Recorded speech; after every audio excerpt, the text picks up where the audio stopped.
Black Myth Wukong reviews are here, and we're going to look at them. We're going to react to them and just sort of monitor where the score lands on Metacritic and OpenCritic throughout the day. It does appear that the only reviews we will be able to see will be PC. I am seeing one PS5 critic review. I don't know if maybe they picked the wrong platform. I was told that only PC codes had been sent out, so the one PS5 review may have just gotten labeled as the wrong platform. I don't know if anybody actually has reviewed it on PS5. We'll look into that. We'll see, and we'll take a peek. Not quite landing as high as I was hoping. I was predicting mid to high 80s. I said it's really hard to hold on to a 90s. I thought, man, this game is looking like a Game of the Year contender, potentially going to get a nomination, but the overwhelming consensus seems to be that this is a good game, but not a great game. It is landing currently at an 83 on Metacritic, so lower than I expected, and as more reviews come in, scores tend to actually go down. That's just been my experience with this.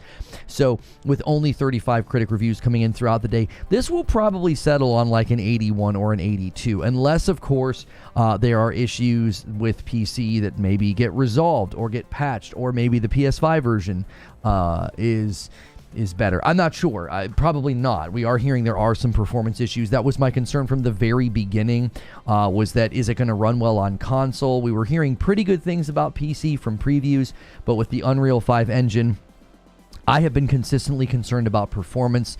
I have said similar things about Space Marine 2. Now, that's not an Unreal Engine game, but that is a game that looks really ambitious with the graphics and the fidelity and everything else. So we're hearing that there are some issues with performance. Now, someone's chat saying crazy that 80s are bad. I'm not saying this is bad. I said in the show open that it is landing with a good. It seemingly is a good game, not a great game, which to me, that's going to be probably not enough to get that Game of the Year nomination that I was expecting to see. When I was just looking at the graphics, the art style, and the fighting style, I thought this game sort of has what it takes to get up there on the podium, but you do need to have that high 80s, low 90s score typically to get up on the Game of the Year podium lately. It's been a lot more competitive, so I am not at all trying to insinuate that an 80 is a bad score. It is a good, not great score, which is pretty much what I said at the beginning. That's what a lot of the reviews seem to be like, just flat out saying, even in their titles. So do me a quick favor. If you are here in the live audience, make sure and smash that like button. We appreciate you guys so much supporting the channel. And what I want to do is I want to go to the lower reviews first, all right? I want to go to the lower reviews first. Let's start low and get us our first 100 likes. We are well on our way to hitting the weekly goal as well on members to turn tonight's member stream into a community game night. So feel free to join. And we did hit 500 member plus and above. So continue to upgrade. That's our first milestone. We'll do a celebration stream every time we hit one of those milestones. So written here by Brendan Lowry. I feel like we've read some of his reviews before. I feel like I've enjoyed his reviews in the past, if I'm remembering correctly. Writing for Windows Central here. Says Black Myth Wukong is a good action RPG with one hell of a boss rush, but what's between those battles holds it back from true greatness. Now, here's the thing. I perused a handful of reviews before going live, and it does seem like Brendan is in good company. It does seem that a lot of people are a little bit not necessarily like knocking the game or being heavily critical. They just seem to be a little disappointed with the fact that it is more of a boss rush and that the stuff in between is very non-impacting and inconsequential. And I was a little worried about that when the road to this game coming out, people kept asking. They're like, oh, is it just a boss rush game? Is it just a boss rush game? When we heard there was like 80-something, I was like 80-something bosses. And I think that was a concern I started to have, is I was like, I don't know if people are going to vibe with a boss rush game. They might feel like they really want, especially a game with art style like this, right? It's a beautiful game, and many people are probably wanting to explore. They're wanting to go out and view these amazing vistas and environments, and it being that sort of more linear boss rush might make people feel like the game falls short. So again, not that that's inherently terrible, but that's probably why you're seeing the game land in more of a good and not great score. And a 10 bomb comes in. Thank you so much, Stone Spire, for gifting those 10 members. He said he would do that. He's a man of his word, taking us to 421 to start the day strong.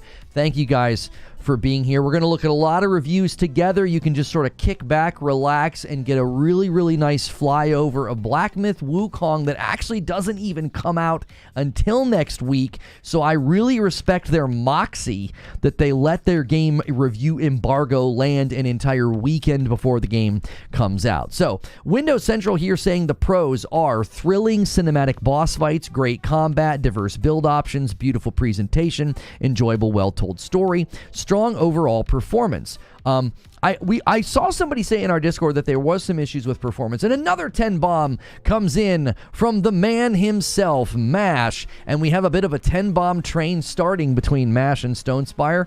We'll see if that continues. Now the cons here from Windows Central: bland, uninspired level designs.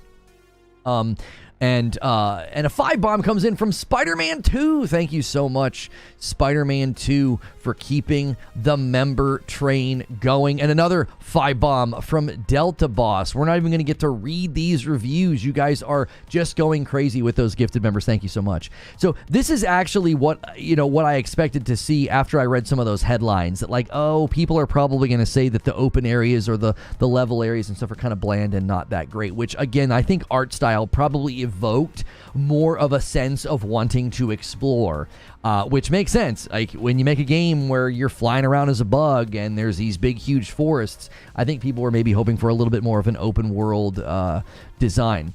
Enemy variety is lacking. Superfluous gear and loot system, a few noteworthy performance issues. Oh, okay, so they're saying strong overall performance, so overall performance is okay, but there are some noteworthy performance issues, so we'll have to get to those and see what exactly the issue is. I will say 3.5 stars does obviously take the score down a bit. I mean, that's basically a 70, so it's one of the lower scores on Metacritic right now. I believe we could actually go in here and see. See, yeah, it's already dropped to an 82. We're going to go to negative reviews. There are no negative. So mixed reviews. Yeah, it looks like... No, we have some 60s coming in. That, to me, we've had this debate before.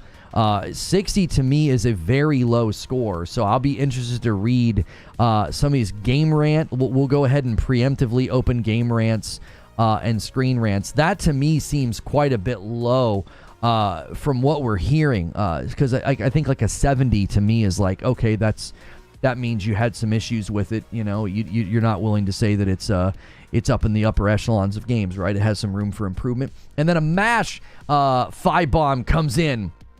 Did I thank Belphegor? No, I didn't. Risic with the VIP. Thank you so much, Risic, taking us to 442. And then Belphegor and MASH both do 10 more. So that's 52, but then that's 53 with DK Beggar. I now owe you guys 10 members. You guys are going absolutely massive. So yeah, 60 seems a little low. I'll be honest with you. I've always felt like once you drop out of the 70s, that to me feels like a game that you would not describe as good. I wouldn't describe a game with a 60 as good. That feels very close to a failing grade. That's very close to a failing grade. Is that not in some grading? We've had this debate before. In some grading scales, I feel like 60 is a failing grade. 6 years after it entered development, enamored with footage, having played through it this past week. Okay, here we go.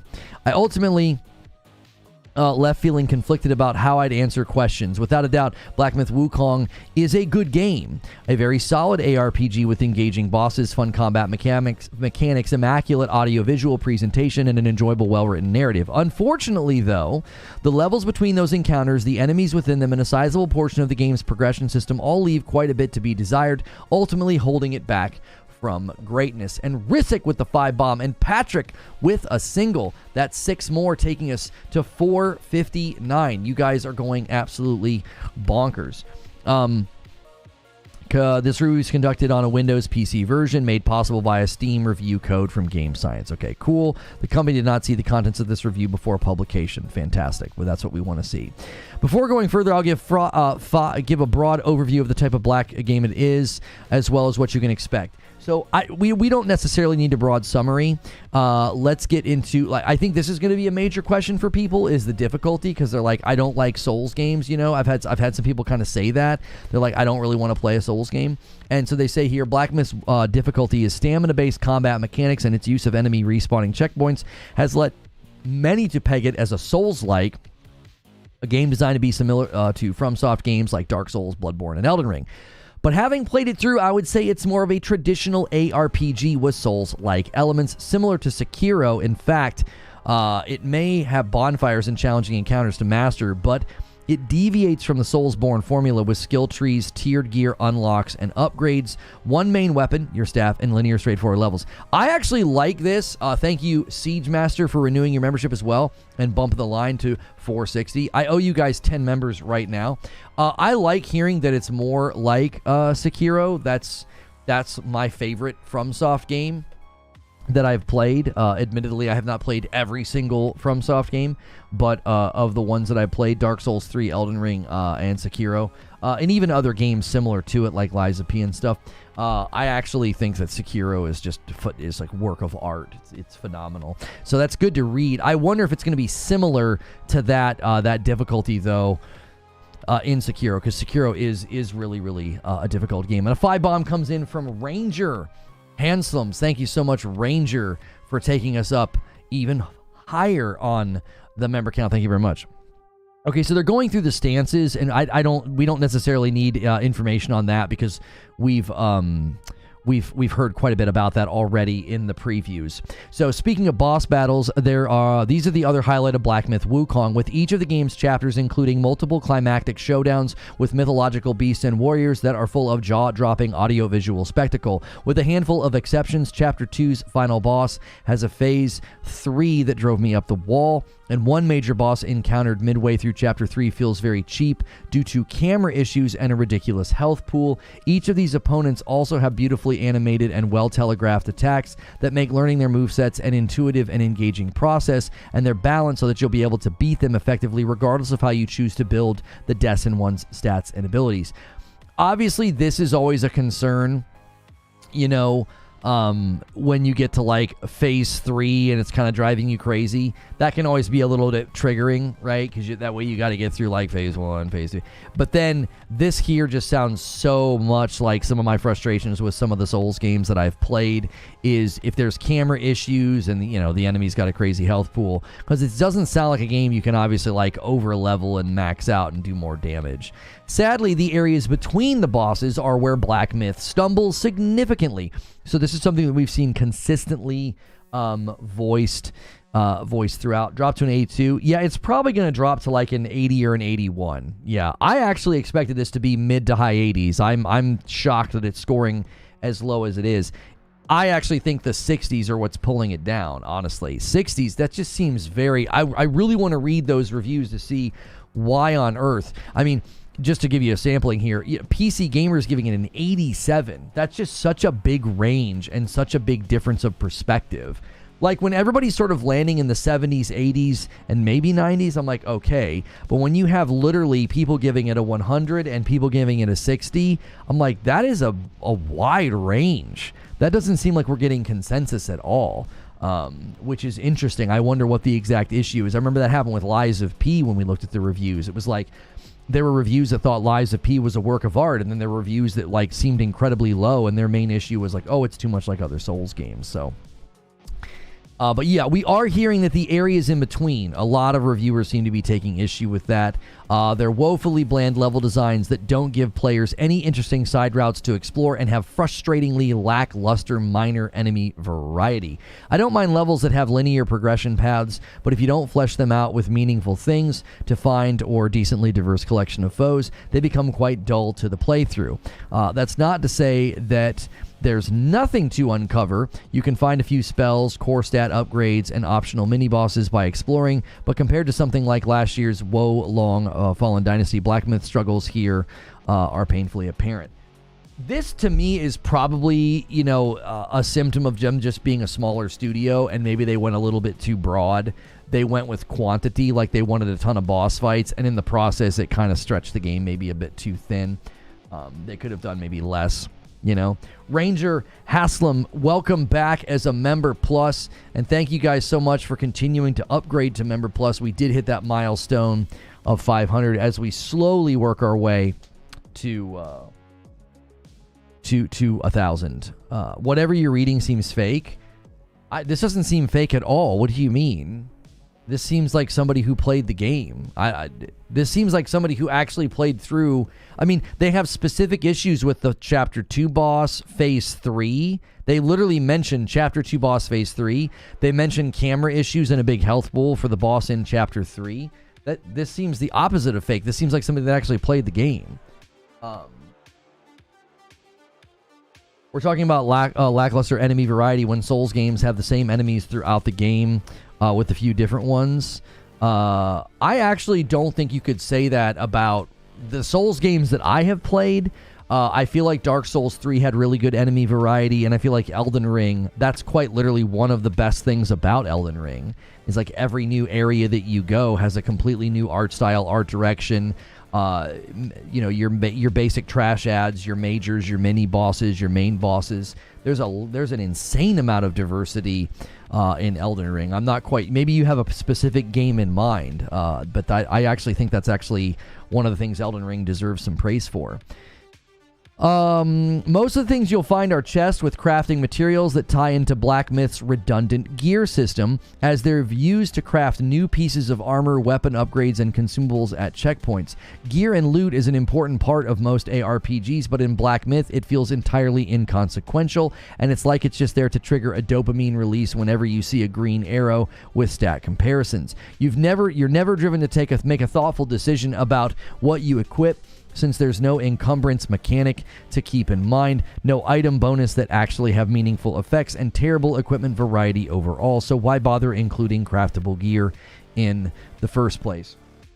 Yeah, that is interesting. I didn't think this game was going to have craftable gear. I thought this was going to be like a more traditional approach of like, this is your character and you can unlock different things. The original previews really made me think of like a game where you don't actually change your gear. You just consistently sort of get new things to do. New stances, new abilities, new powers, right? Keep in mind that while PC review is on better hardware than console, the expectations for performance are equally higher. If there are not complaints about performance, that is a good sign. There are some performance issues according to this review.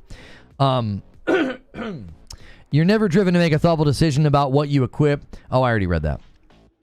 In the end, I find myself wishing that Game Science either trimmed the fat or just didn't add gear progression like From Software opted to do in Sekiro, or that it took Team Ninja's approach with Nioh and Wolong and gave players a wide variety of unlocks with impactful pros and cons.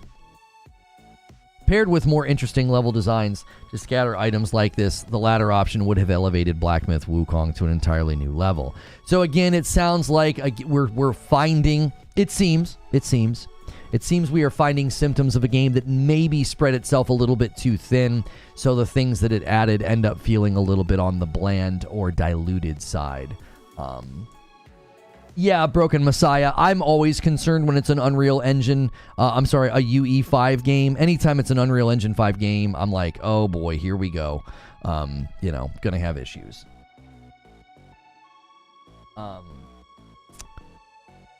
I'm very limited in terms of what I can actually discuss with Black Myth Wukong stores. No spoilers ahead, but speaking to someone who has never read Journey to the West, I liked it quite a bit with its likable characters and excellent cutscenes, making the adventure fun to experience. I can't speak to its quality as an adaptation. Highlighted the narrative of the cutscenes, which seamlessly play out between riveting gameplay encounters and both stellar animations. So yeah, the story elements I don't want to get too much into as well, because I don't want to like accidentally see any spoilers. Developed in Unreal 5, and I'm happy to say that it definitely shows. It's got vivid color, visual effects, gorgeous lighting, outstanding animations. All right, it's got that. Okay, so it's a feast for the eyes. There's numerous areas that are beautiful. The Destined One's adventure takes place through everything from verdant, sun-dappled forests and colorful autumn woods to extreme biomes with scorching sandy deserts. Okay, so great. Visual elegance. Okay, so there's also great audio. Combat is flush with punchy, satisfying sound effects, and its Chinese voice acting sounds great. I played the game with subtitles, so I can't currently speak to the quality of the English voice work. The score is well done too, with the action-centric soundtrack featuring plenty of Chinese instruments. So it sounds like sound effects and the voice acting obviously would be up for debate whether or not, you know, people think that the English voice acting is good.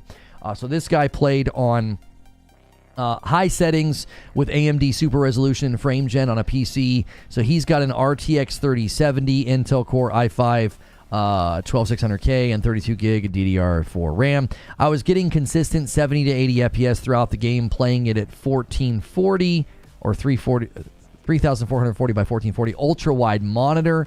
The resulting experience was incredibly smooth and enjoyable overall, though I did run into a few problems. So, I mean, you know, PC guys, help me out here. This seems like a pretty. Is this a beefy rig? I'm kind of out of touch on this now because I've got a 2080 Ti and an i9, so I don't know if this is beefy or not. Not the best system, to be fair. Okay. So the first thing they ran into was semi-frequent slowdown that had a chance to occur whenever a boss used attacks with loss of particle effects, chugging my frame rate down to the 20s whenever it happened. Though this didn't affect my ability to dodge them too much, there were a fair number of times I got hit because I got distracted by the sudden jarring performance dip or was unsure of when to press the dodge input. Not beefy, mid, agreed, mid. Okay, so the consensus from chat seems to be that this is a more mid-range PC, okay? So running it at ultra high and ultra wide, I'm sorry, not ultra high. Running it on high, I got my terms confused here. Running it on high on ultra wide, getting 70 to 80 pretty much most of the time. That's actually pretty good. That makes me feel like, okay, maybe the console performance isn't that bad. Let's see here. Secondly, I also encountered some minor hitches and stutters, both during the aforementioned heavy visual effects, heavy moves, and other times too. These were somewhat rare and also minor enough that they didn't interfere with my gameplay much, but they have the potential to be very annoying if they happen at the wrong time. So some snags. Ultimately, it's a solid RPG with great with thrilling cinematic boss fights, diverse, gorgeously rendered locales, rich combat, system complete with build options, and a well-told story. However, it holds itself back with bland level design, disappointing enemy variety, along with a superfluous gear system and a few noteworthy performance issues. Okay, so again, this sounds like somebody I think who's being very fair to the game.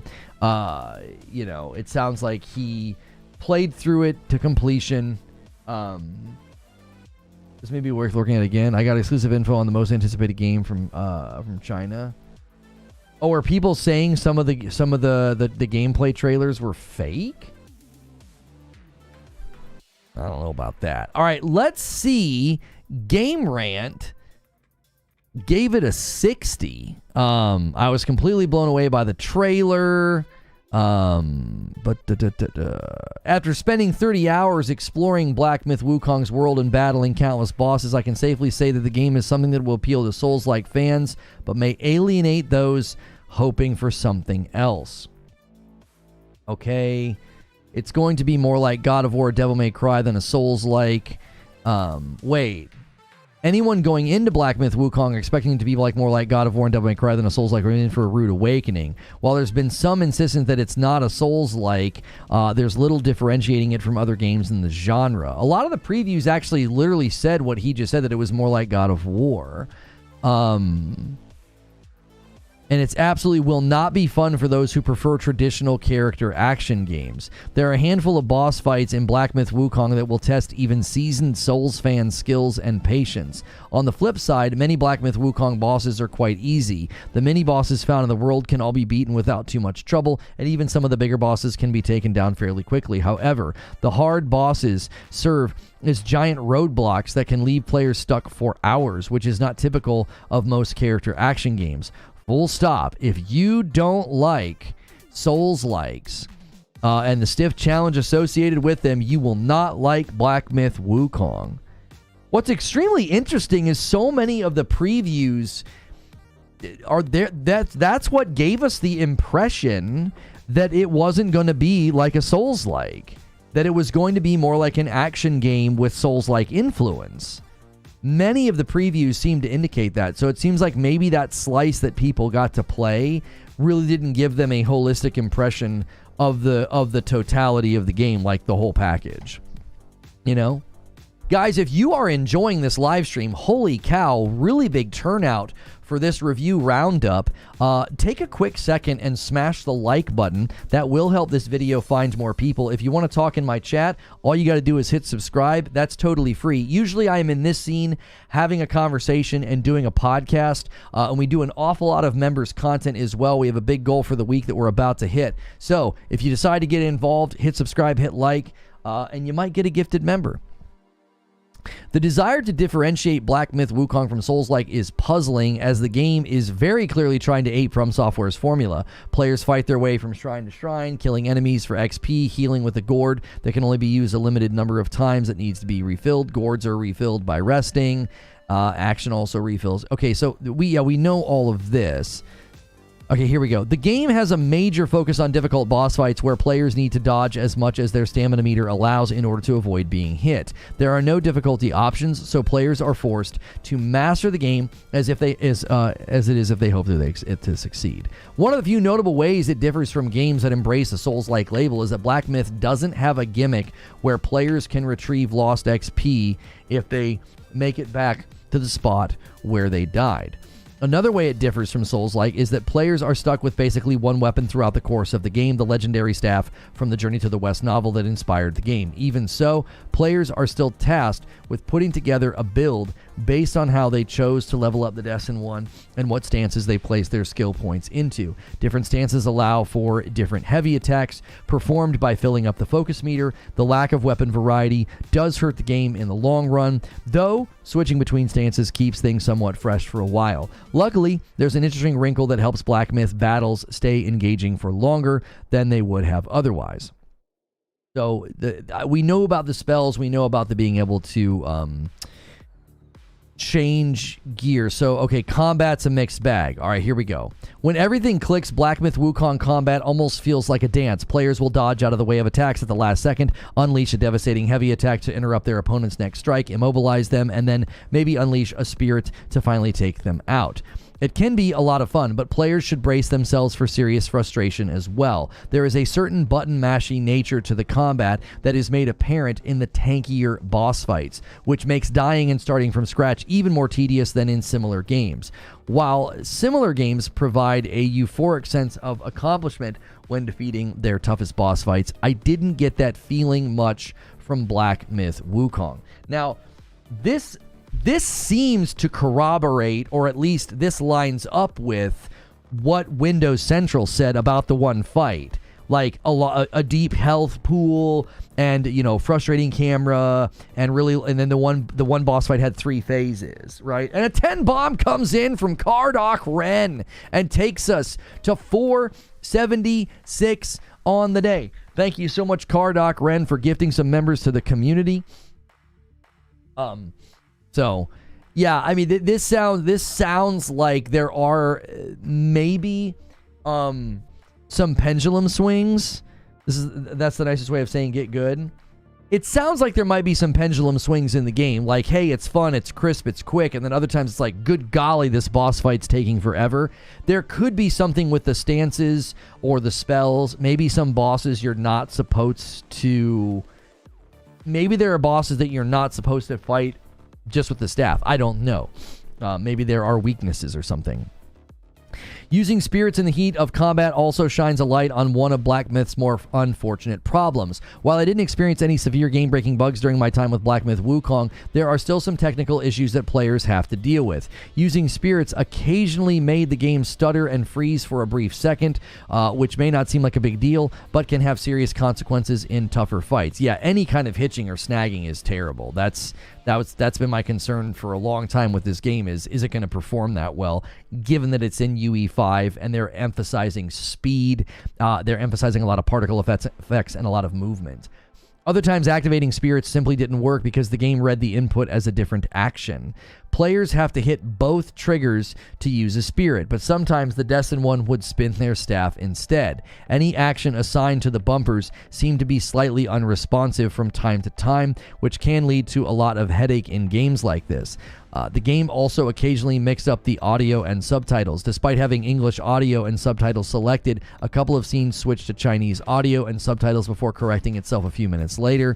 Even then, that was better than the rare instances where the audio would cut out completely with no subtitles at all. All right, we're going to have to keep our eyes open and see if any other review mentions this stuff. Specifically, buttons not responding and the audio messing up, because that seems like that would get mentioned a lot. Like if the audio is just straight up cutting out, or if buttons aren't responding. I would imagine that other reviews will mention that. If no other reviews mention that, then this could be, did you try other controllers? Maybe it could be something with drivers, but we'll keep our eyes open to see if these issues are mentioned elsewhere. If they are mentioned elsewhere, then that would basically say, okay, these are issues that are going to need to be patched, which is unfortunate. If the story was anything to care about, this would be an even more annoying problem, but Black Myth's story is largely inconsequential. So this is, this is breaking from Windows Central. Windows Central seemed to think that the story was good. They actually liked that, so they liked the story aspects. It takes players from one level to the next, introducing them to various characters pulled from Journey to the West, and while there is an overarching story, each chapter also has its own individual tale to tell as well. The dialogue is clunky and the voice acting is unimpressive. Okay, keep in mind, they just confirmed up here that they are doing the English audio, so the English voiceovers might not be very good. The Windows Central did it in had the audio in Chinese and read the subtitles, which is how I typically play native language games. I play them in their native language. I think it's more authentic and enjoyable, and a lot of the times I feel like the English voice acting just doesn't sound as good. So I played virtually the last handful of Japanese games, or Stellar Blade, which was Korean. I played them in their native language. That's obviously up to you. Yes, this is a 6. This is a 60% review, which I feel like is a pretty low score, honestly. Anything below 70 to me is like, okay, the game's got to be pretty bad, because like a 60 to me is like what? Like a point away from a failing grade? Few people play these types of games for story anyway. Again, Souls-like diehards coming to this likely won't be bothered by Black Myth's lackluster story, but those expecting something like a more traditional character action game is going to be disappointing. They didn't leave an impression on me, but that's not to say there's not some spectacle to it. It features all kinds of downright bizarre scenes and characters that are a treat to see, brought to life by the game's mostly impressive graphics. Certain areas of Black Myth Wukong look incredible, and the game boasts some awesome animations and eye-catching characters as well.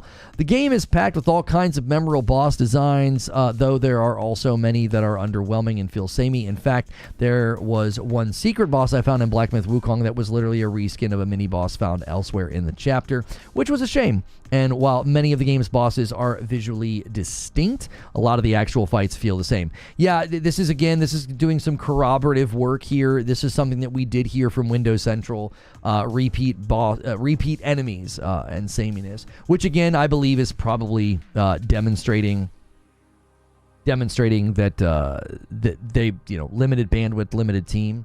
Yeah, Windows Central gave it a 70. This is not Windows Central. This is Game Rant. Yeah, I don't know if I misspoke. I wasn't trying to say that. I was saying that this is a 60, but it has some agreement with Windows Central. With Windows Central gave it a 70, just so we have clarity on who gave what score. This may be due to the Destin one being limited in their staff, but I felt like I had seen everything the combat had to offer by the halfway point. Perhaps a shorter runtime or more freedom when selecting spells would have staved off the repetition, but as it stands, players can only equip certain spells in certain slots, which seems like an unnecessary limitation that stifles combat possibilities.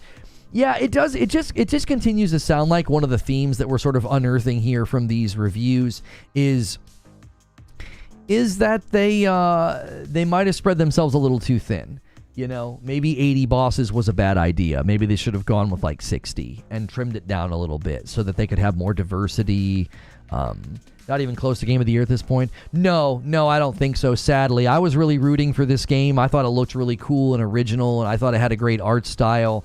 I thought it was a Game of the Year contender. I thought, yep, this game could be one of the ones that gets a nomination. No, not now. With an 82 on Metacritic, it's going to be too low. There'll be too many games that'll rank above it. An 82 is not a bad score. That is not a bad score at all. I would consider that to be a good but not great score, right? Good but not great. Oh, it's an 83, so it looks like it might have gone back up. Hang on, let me refresh it. Nope, there it is. Yeah, 47 reviews have come in, 82. Yeah. And yeah, I told you guys when I said the PS5 one might have been mislabeled. It's now been corrected. There is not a PS5 review available, just PC. So I thought that was probably the case, that was an error. It'll go down to 80 at the end. The score is probably pretty much well settled at this point. I could see it maybe dropping to an 81. I don't know if it'll touch 80. I was thinking it was going to be mid to high 80s. I actually thought it was going to score higher than this. It looked like it was going to do better than it is. Which, I'm still going to play it. I'm still looking forward to it. I'm hearing some things that both excite me and worry me. It's like some of the things they're describing are the things that I just get very annoyed by, in certain games, Bad games, Halo Infinite, 87, Forza Motorsport, 84, Starfield, 83, Hellblade, 81. Well, no one said those are bad games. Forza Motorsport's interesting, though. I would go to the user scores, which were abysmal and terrible. Not surprising that you're trying to console war on a game that's not a console exclusive, though, given your history here. Halo Infinite's Metacritic score was only the campaign, not the broken, buggy, missing features mess that multiplayer was as a beta. Starfield as well, user scores significantly lower than the Metacritic.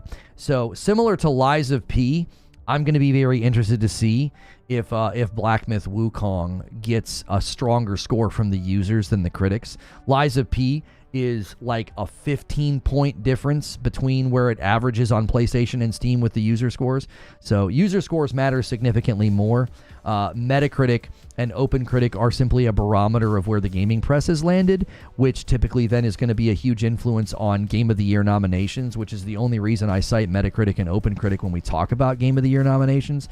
So the games that you just cited all have significantly lower scores than they got on Metacritic, so they're not good examples.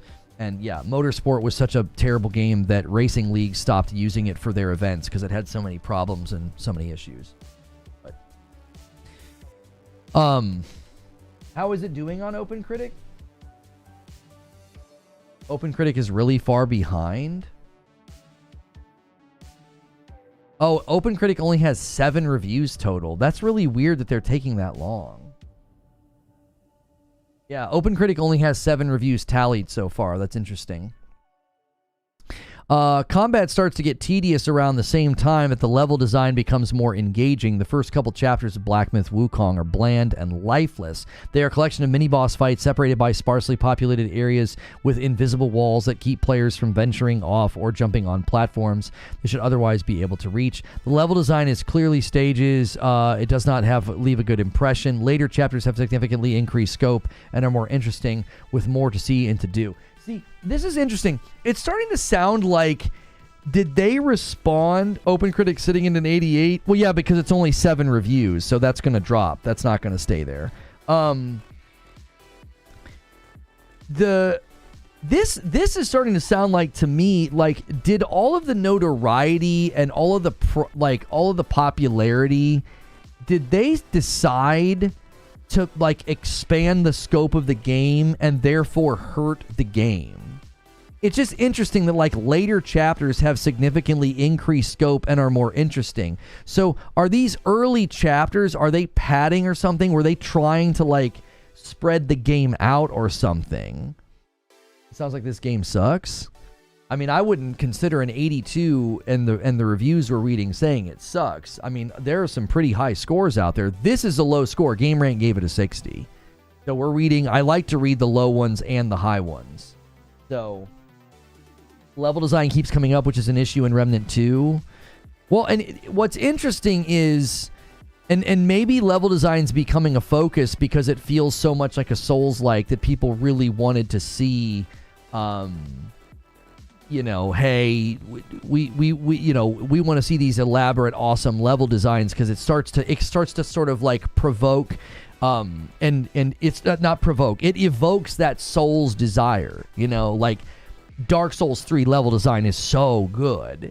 And so is Sekiro. Like, FromSoft hits it out of the park with their level design, and because this game starts to kind of like signal some of that Souls element, maybe people are like looking for better level design, and it's like, this is their first outing. These guys are, you know, these guys are a smaller studio, so I'm not surprised or all that worried by what I'm hearing. I think I'm more worried about the combat difficulty swings that have been described in 2 of the reviews so far.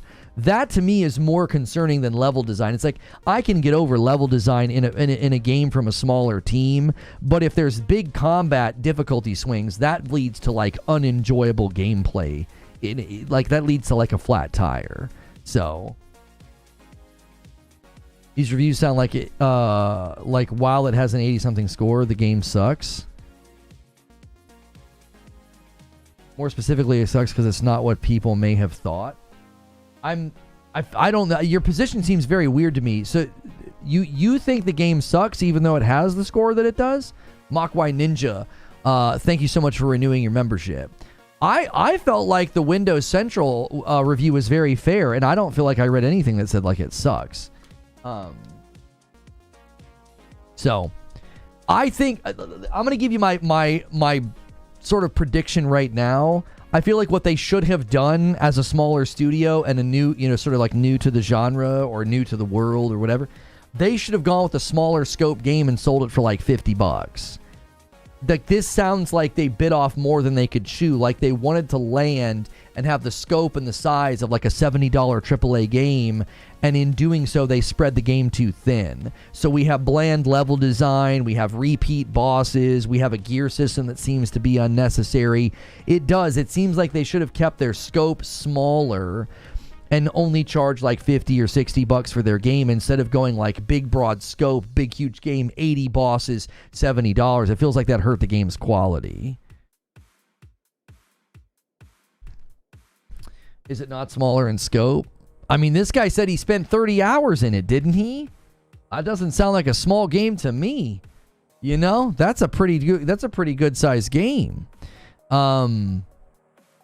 Invisible Wall, completing the chapter rewards players at the brand's new area. I want to go down here to the needless frustrations.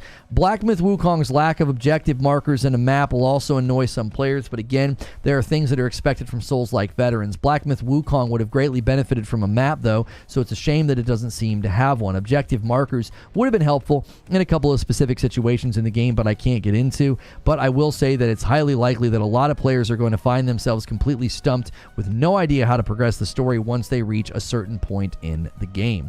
Frustration comes from a lack of direction late in the game, but players will also get annoyed at the game's more unforgiving boss battles. Part of the problem with Black Myth Wukong's boss fights is that the leveling system doesn't always allow them to directly upgrade their base stats like they can in most other Souls-like games. It instead uses skill trees, which means sometimes dumping points into pointless abilities and attributes to get what you really want. A certain merchant will take a limited quantity item that lets players level up their character in a more traditional way, but these upgrades never feel particularly substantial. See, this is getting at what I was just saying, right? Like, the unforgiving boss battles. Like, it sounds like there are some gameplay difficulty swings. So it sounds like there's some gameplay difficulty swings, which I think is concerning, because it's like that means they might again not have fine-tuned and balanced their game to where you're going to be very frustrated. You're going to be like, yeah, I feel like I know what I'm doing, and then you're like, oh my gosh, I'm getting obliterated. So it's a game that shies away from the Souls-like label, yet it clearly is gunning for the Souls-like audience. It is far from the best in the genre, but it's also not the worst game that followed in the Dark Souls footsteps. If you go into it expecting a mostly standard Souls-like experience with some blood-boiling boss encounters mixed with basic level design, you will have a better time than if you were going in it expecting a traditional character action game. Black Myth Wukong offers about 30 hours of gameplay for its first playthrough, with a ton of side content to check out as well, but many will tire of the limited combat options along with before they reach its dazzling yet equally aggravating final boss fight. So this is one of the lower scores here. Screen Rant also gave it a low score. I just want to go to their pros and cons here. So they give it a 3 out of 5, a 6 out of 10, a 60%. Pros: combat is fluid and fun. Cinematography can be breathtaking at times. Great diversity in items and mechanics. Cons: game performance is unpolished, lacking in inclusivity and diversity. What the frick does that mean? You play as a monkey. Gameplay becomes repetitive over time. You can't be serious, right? You can't be serious. Combat, I got to see what they mean by this. I don't want to presume. Doesn't make use of its environment. Okay. Shallow areas. Environmental choices don't work out. Isn't this in like a specific culture and context as well? Enemy boss encounters are thrilling but repetitive. We've heard that. Design and choreography.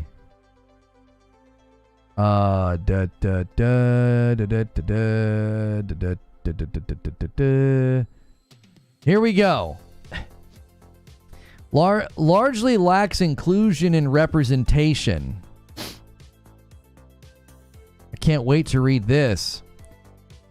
While my analysis and review of Black Myth Wukong remain focused on gameplay, it's important to mention controversy surrounding the game studios and reports of misogyny and sexism for those. Okay. I looked into this. There are no reports of misogyny and sexism at the development studio. That's simply untrue and unfounded. The IGN article is a joke, and it literally points to publicly made comments that are sometimes 10 or 11 years old, either crass, crude, or sexual in nature. There is absolutely no evidence and no allegations of misogyny or sexism at the studio. That's a lie. I looked into this. That is false. There is not a current or existing employee that has spoken to the press or IGN about any of this at the company. This is made up, all right? They're just perpetuating falsehood. As far as chapters 1 and 2, while characters are clearly fictitious and fantastical creatures, there were no female or feminine NPCs, enemies, or bosses present. So in chapters 1 and 2, they didn't check all the boxes. Got it. The only exception, if you can call it female, is a boss named Mother of Stones in chapter 2, while it's nothing more than a still glowing rock with no abilities. So let me get this straight. In chapters 1 and 2, you know, from what I've seen, you're fighting bears. You're fighting these weird creatures with like big skull-like statuesque faces, and you're like, where are the female and feminine NPCs? What did you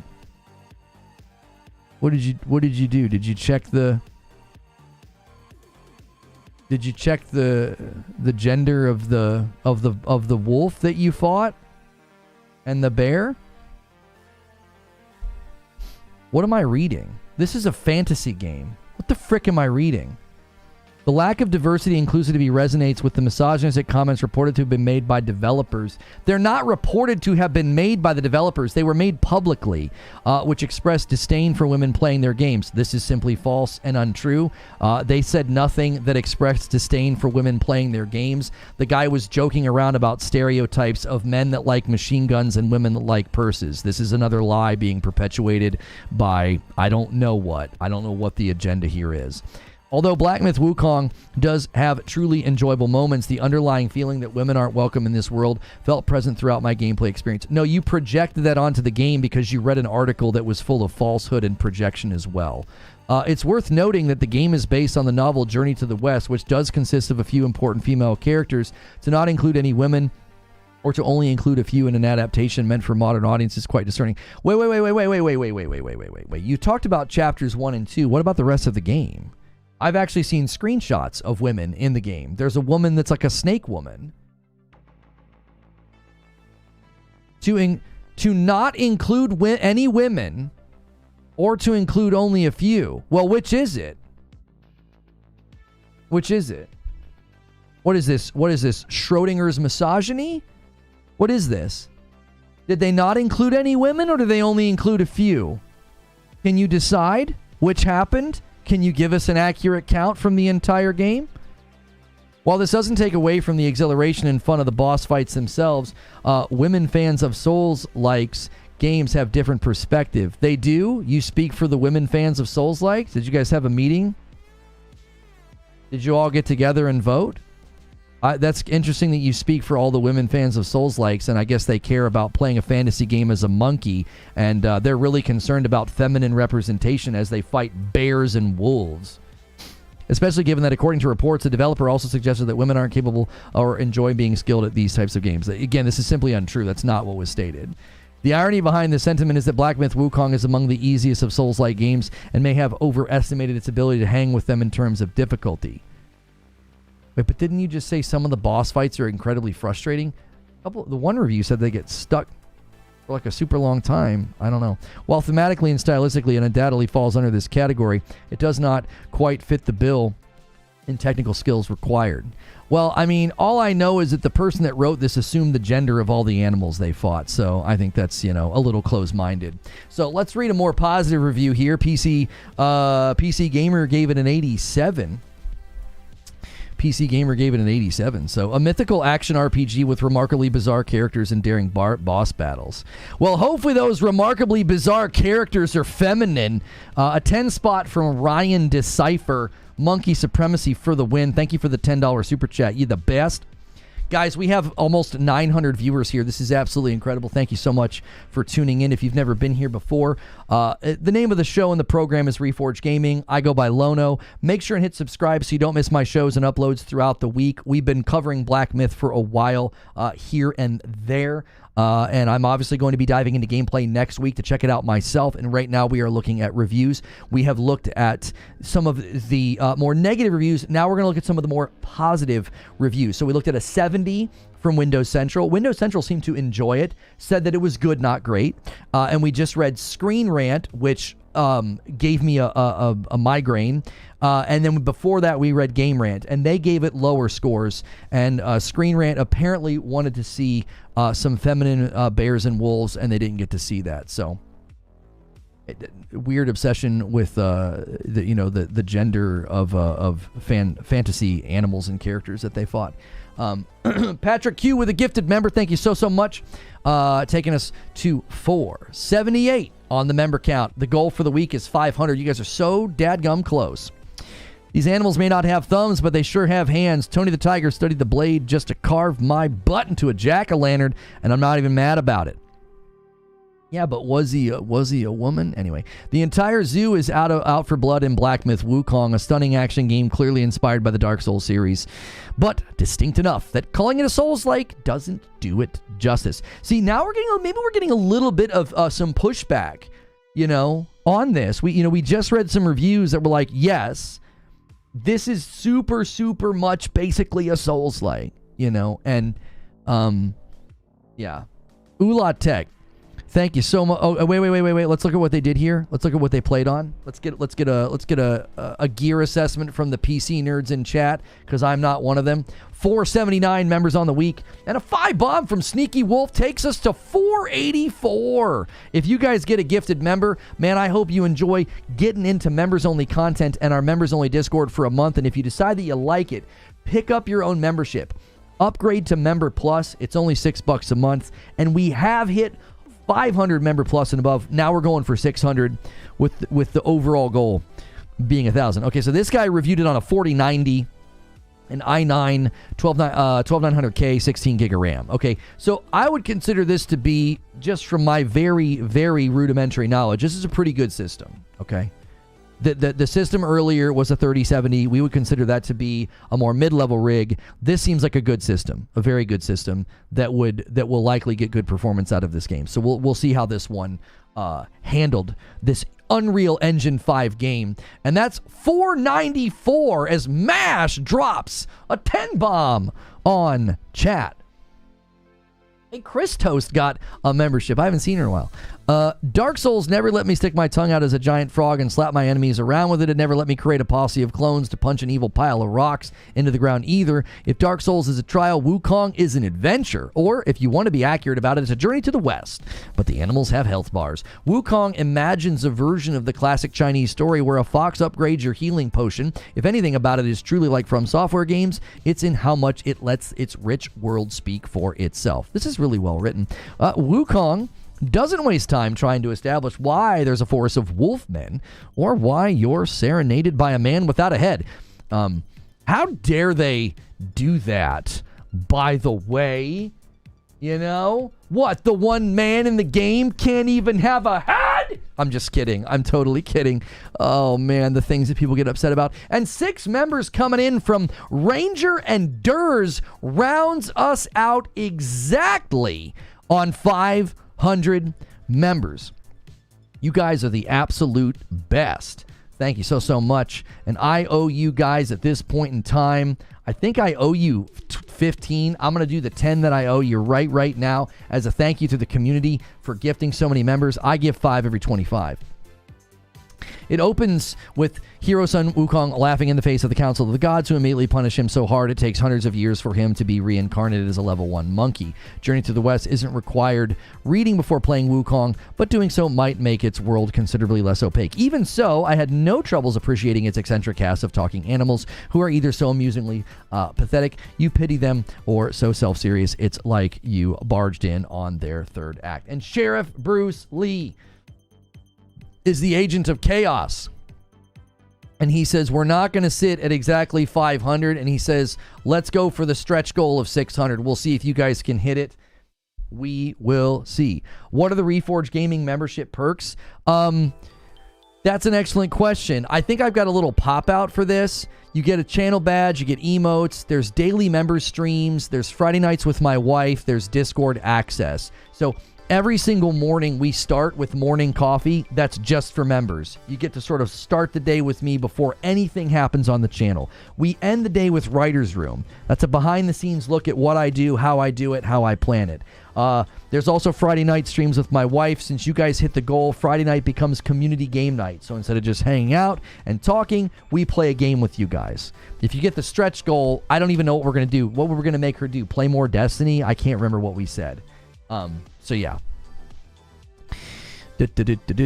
Surprises like a gigantic frog leaking out of tall grass and a serpentine dragon clutching me in its teeth far above a frozen lake lured me forward. Every level is a series of bizarre vignettes crash landing into a seemingly straightforward quest. Wukong is overflowing with boss fights, which isn't actually as intimidating as it sounds. The difficulty of these encounters is so uneven that you never know what to expect. You might stumble into an oversized rat and come out unscathed, but need to fully lock in to defeat a raging bear. Many of the bosses celebrate the spectacle rather than demanding your sharpest reflexes. A similar ethos, how do you pronounce? Never mind. A similar ethos applies to the sections between those big fights. Wukong level design begins extremely linear, almost to the point of constricting its combat into one big highway of enemies, but it gradually opens up after a few hours. Thank you, Silver Shadow, for doing a Member Plus. Guys, when you have a Member Plus or above, every time you renew and celebrate it, it adds to the total. So thank you so much. That's a great reason to upgrade your membership, and it makes space for those who are getting gifteds in there. Let's see here. You go from bonking wolves in a forest to tiptoeing past skeletal snake men. In its second chapter, every kind of rat shows up to snipe you from rooftops or set you on fire with clouds of gunpowder. Wukong gently pressures you to take side paths that lead to treasure or side quests that will beef you up for what's ahead. So, I will say, their take on the level design does seem to be a matter of perspective, right? They are admitting here that it's very linear and simplistic in the beginning, but then as you go, the game opens up. They seem to see that as a positive. The other reviews that we read from Screen Rant and Game Rant seem to think that the level design was bland. So, and a 50 bomb from Elevated Vibrations. Unbelievable. Getting us halfway to the stretch goal all by himself. That is phenomenal, and he has just hijacked the chat. So while he hijacks the chat, ride the elevator ride, get involved. If you got a gifted member from Elevated Vibrations, be sure to say thank you. Consider upgrading. It's $1 to upgrade because it's a $6 membership and you were just gifted a $5 membership. So if you want to upgrade, get involved, become a part of the community here, help us hit that stretch goal, and we will cut. You guys that can't make it to Friday nights, we're going to do Saturday streams to celebrate. I typically don't do anything on Saturdays, but I'll do it for you because I know Friday nights are tough to get there. All right, let's keep going here. In a desert area, I cleared out some shield-bearing hedgehogs and jumped down on a bridge to find a man who had been turned into a rock begging for help. While I returned with an item he asked for, he laughed at me, being gullible enough to fall for his trick, a classic 16th century joke. Suddenly, I could lock onto him, so I smacked him a few times, and he gave up a spell that let me parry attacks by turning into stone. And a VIP from SSJ Gohan, that's 27 months, and that adds to the count as well. Thank you so much, SSJ Gohan. Lionel Messi got gifted a sub. Yeah, he might hang out here. I don't know. Is that you, Lionel? Is it? Joe Devas with the 32-month member plus renewal. Just doing what I do best. Appreciate the content. Thank you so much, my man. Bumping the line to 554. So I wonder how the parrying as a stone works, because they said there was no parrying in the game, but it sounds like you can parry, but it's more of like you change shape to do it.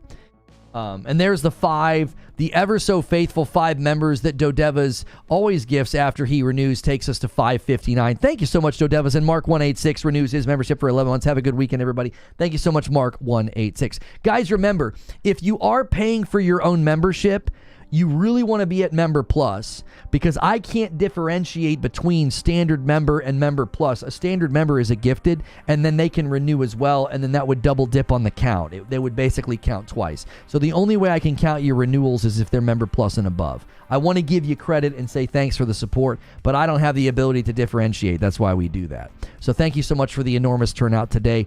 Make sure you guys are smashing like. That's totally free, and it helps out my video. Let's try to get 400 likes on this video. There's been almost 900 people here for a very, very long time. And Silent Spartan renews his VIP, and that takes us to a nice, even 560.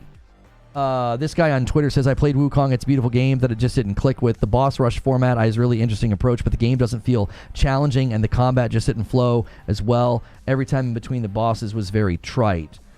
Also, it's invisible wall central. Nothing wrong with that, but it's been a while since I've encountered them so frequently in a game. Yeah, Game Rant said the same thing. There was like so many invisible walls.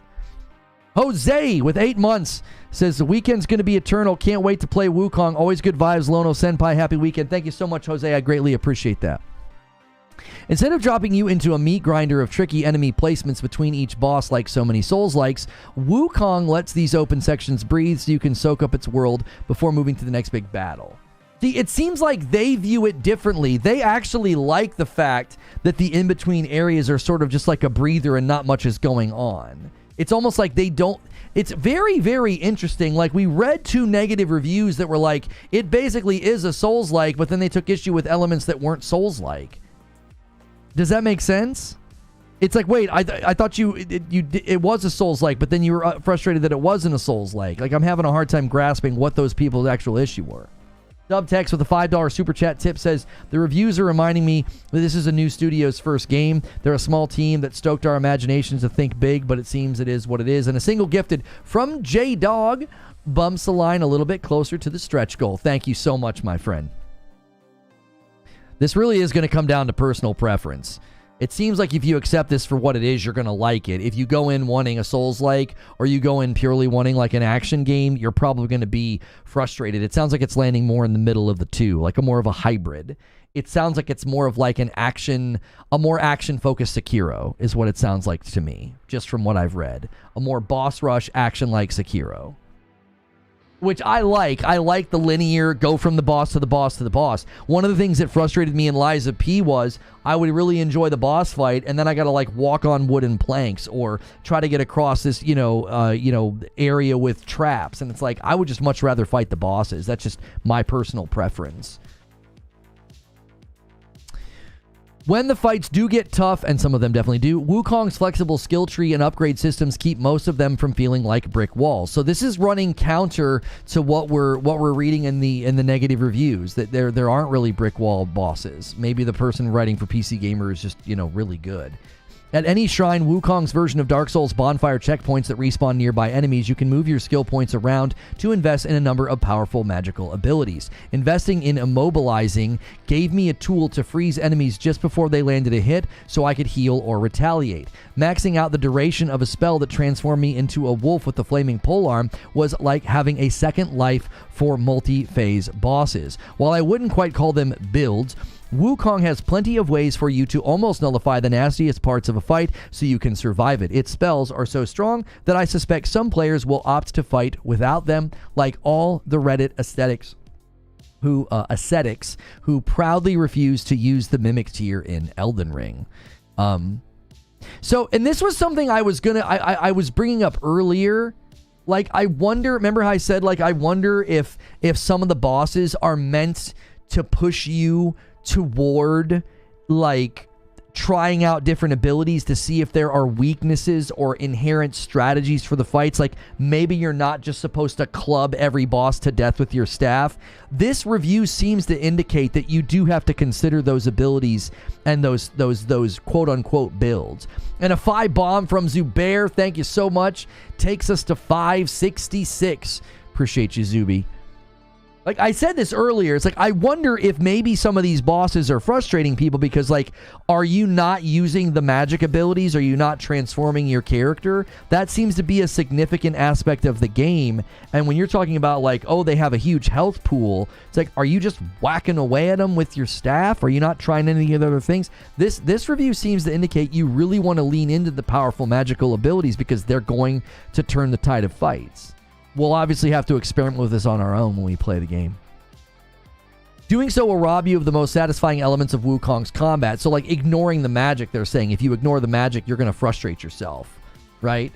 Air Drawmeyer renews their membership, and it's a member plus. You'll love to see all these member pluses in the chat. Thank you very much.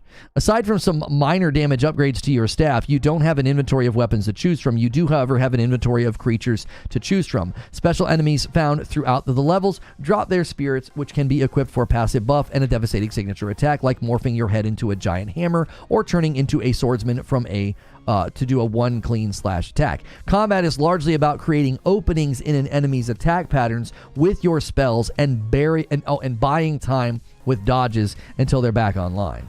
See, this to me sounds like there's more of a spells and there's more of a magic approach, which it does not surprise me that the people that kept saying this is basically a Souls-like, and I think the level design's bland, they tried to play it like a traditional Souls game, and they were ignoring all the magic. They were ignoring all the abilities and the morphing, and that's probably why they were hitting some of those frustration walls.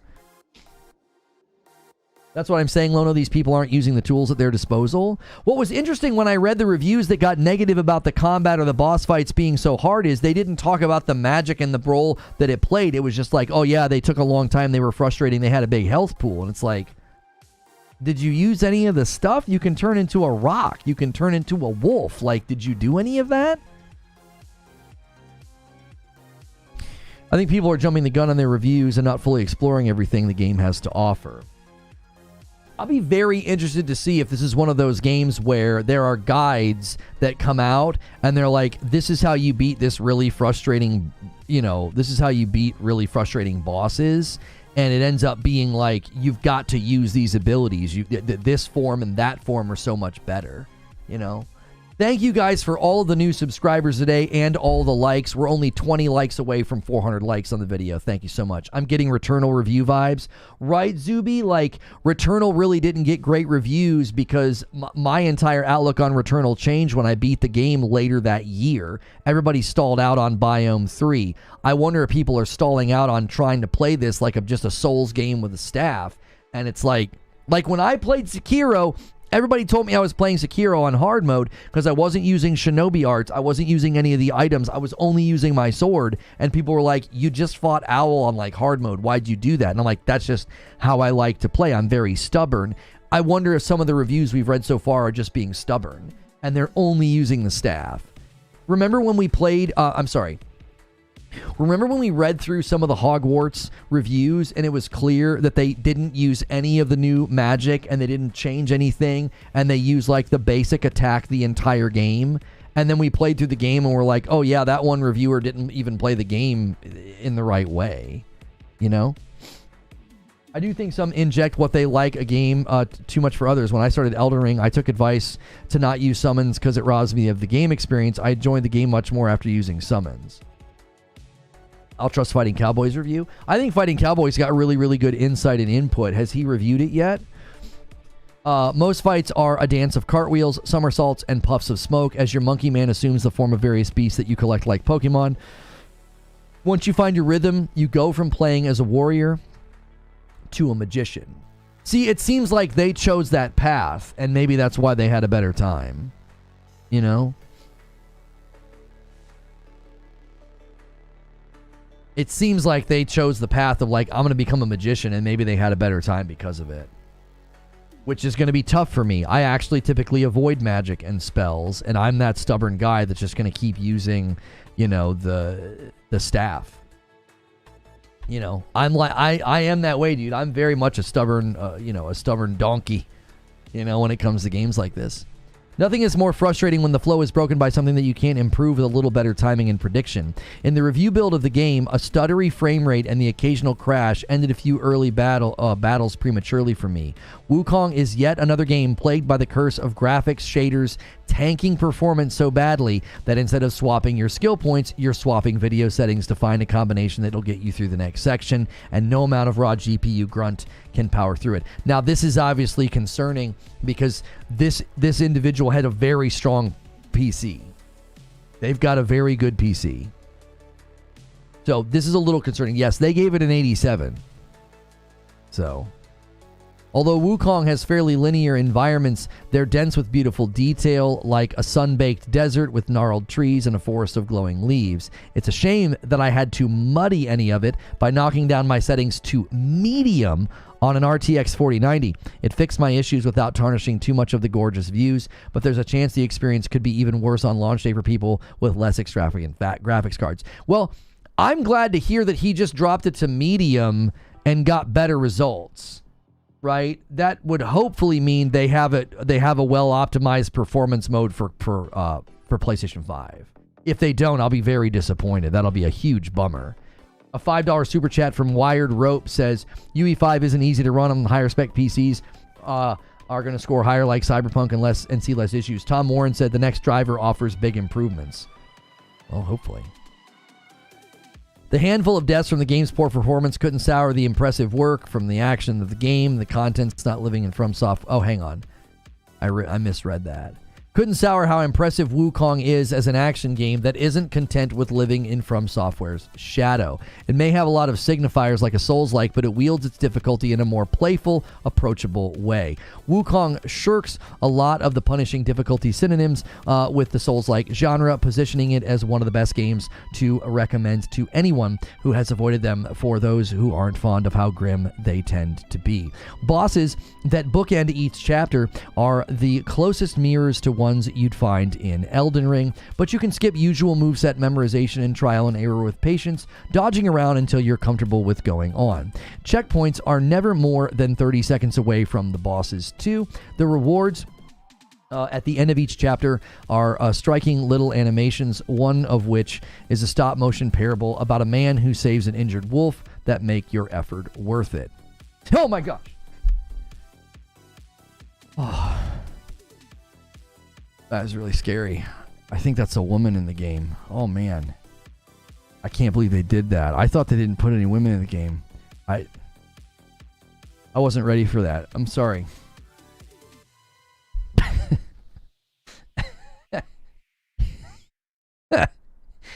Those scenes reinforce the exuberance with which the game developers drew on such iconic work in folklore. Game science has imbued Wukong with a staggering amount of creativity. Aside from the performance issues, the biggest disappointment comes from outside the game itself. Oh, here we frickin' go. Last year, an IGN report described in detail a history of sexist remarks from game science leaders. Okay.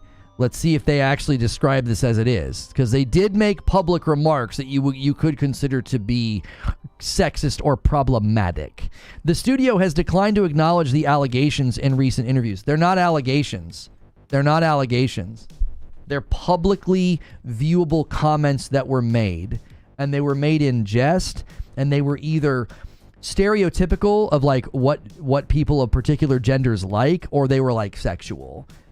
So they were not allegations. They were publicly made comments. I looked into all of this. And while I don't find anything within the game that reflects an extremely regressive view of women, because it seems like you're a thinking person, although there just aren't many in the game, it's a fantasy game, so, you know. Was there an equal representation of species in this game, or is this a speciest game? Is this a speciest game? How many squirrels were in the game? How many chipmunks were in the game? I hope there was good representation of rabbits. The behavior tarnishes what would otherwise be an effortless recommendation. By the way, these remarks were made 10 and 11 years ago, and again, they were made in jest, and so, you know, current day Western ideas about what's offensive projected on comments made 10 years ago doesn't really tell me anything, especially considering it's a different culture than ours with different ideas about what's funny and appropriate. So Wukong is one of the most joyful action RPGs I played, simply for how lovingly it treats its world and characters, and by extension, how much it clearly wants me to love them too. It worked. Punchy combat aside, I wanted to keep working through each area to meet another weird little creature with a mysterious quest, or get jumped by another animal who had learned MMA. In a pool of games about fallen kings and sad dragons, it's delightful to play an action game that isn't obsessed with being dour, and where the best solution to the most grueling fights is to use as many fun abilities as you can. So right here, the best solution to the most grueling fights is to use as many fun abilities as you can. I think this is a big takeaway we need to remember as we read other reviews that seem to indicate that, you know, there are swings of difficulty and there are fights that are really hard. That quite literally could be the reason why, is people are, you know, commonly Souls fans. We know this from Elden Ring. They are reticent to use magic abilities, summons, and things like that, right? That's, you know, that's a common theme. Now, I'm seeing that the game is getting a lot of 10s out of 10s and 9s from IGN China, God is a Geek, Gamers RD, Gamersky, Gaming Bolt, Polygon calling it an astounding triumph, CG Magazine, Voxel, Area, Hugonis, Cog Connected, Hardcore Gamer, Twinfinite, IGN Brazil, WCC F Tech, Every Eye, and IGN. All of those outlets gave it an 8 or higher. Let me go back to Metacritic and see if it's moved at all. 47 reviews. Let's scroll back up. 48 reviews, still an 82. I don't think it's going to move. It's probably going to stay there. 82. Good, not great is how I would describe that score. I am very curious where users score it. However, performance issues will probably pull its score down quite a bit on PC. Yeah. PC, you know, PC boys don't take too kindly to that kind of stuff, and they should not take too kindly to it.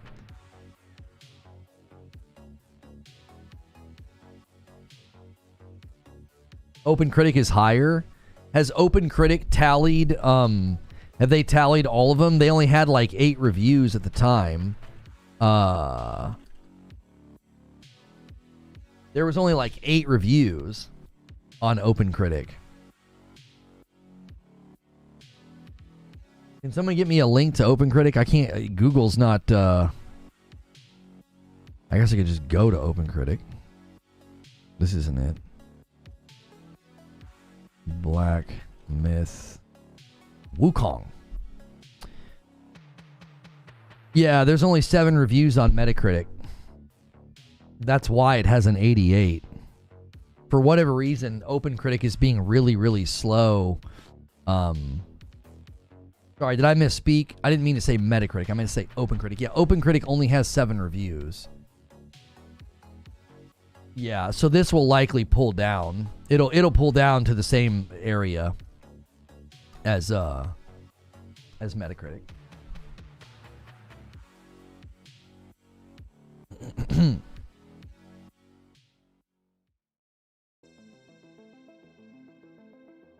That's hilarious, Eugene. In a year with the tremendous Elden Ring Shadow of the Erdtree DLC, I never thought I'd play a game that veers in such a widely different direction, but manages to reach similar highs, even if it lacks the sheer scale and build complexity as From Software's masterpiece. Wukong is its own beast. And if it had to be labeled a Souls-like, then I think we're going to have to come up with a new definition. There's nothing else quite like it. 87, they don't do like pros and cons. They just give it an 87. Let's see about, let's go take a peek here at one of like the really, really strong scores from, let's go to Gaming Bolt here. Let's see what they have to say. They give it a 100.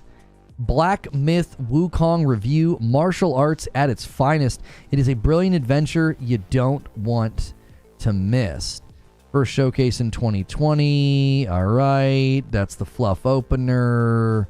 The setting. I very much prefer games to be straightforward in terms of storytelling, and Black Myth Wukong delivers on that front. I'm not at liberty to talk about the finer points of the lore here, but what I can say is that the protagonist's journey is appropriately adrenaline-fueled and bombastic, intricately crafted cutscenes, a surprisingly excellent localization, and some serious dialogue delivery, garnished with some comedy here and there, made it easy for me to get invested in the story. So this is going to be probably a pretty positive take, because I'm in a similar place. I'm in a similar place that I like a more linear approach to games right now. I'm just kind of open-worlded out. So like the more linear approach, the more boss rush approach to this game, I think appeals to me. I think what I might struggle with is I'm usually not too big on using magic and abilities. I typically like to use my primary weapon, like a sword, or in this case, a staff. So that'll probably be where I snag a little bit, but we'll see next week when I play it. Its combat takes inspiration from a number of contemporaries, but more noticeably from Bloodborne, by putting its emphasis on quick dodges and swift attacks. Yo, B hits a whole year of membership, and that is a VIP renewal. All member plus renewals and above move the line. You guys are 32 away from the stretch goal. You guys crushed it this week once again. From Software's 2015, great. It focused on player reaction times heavily, and a lot of that can be seen in Black Myth Wukong. The difficulty will rise as you progress further into the story, with each enemy type requiring different tactics to defeat them. There again, somebody who enjoyed the game seeing that the actual enemies require different tactics. The core pattern remains the same: attack, dodge, manage stamina, and then attack.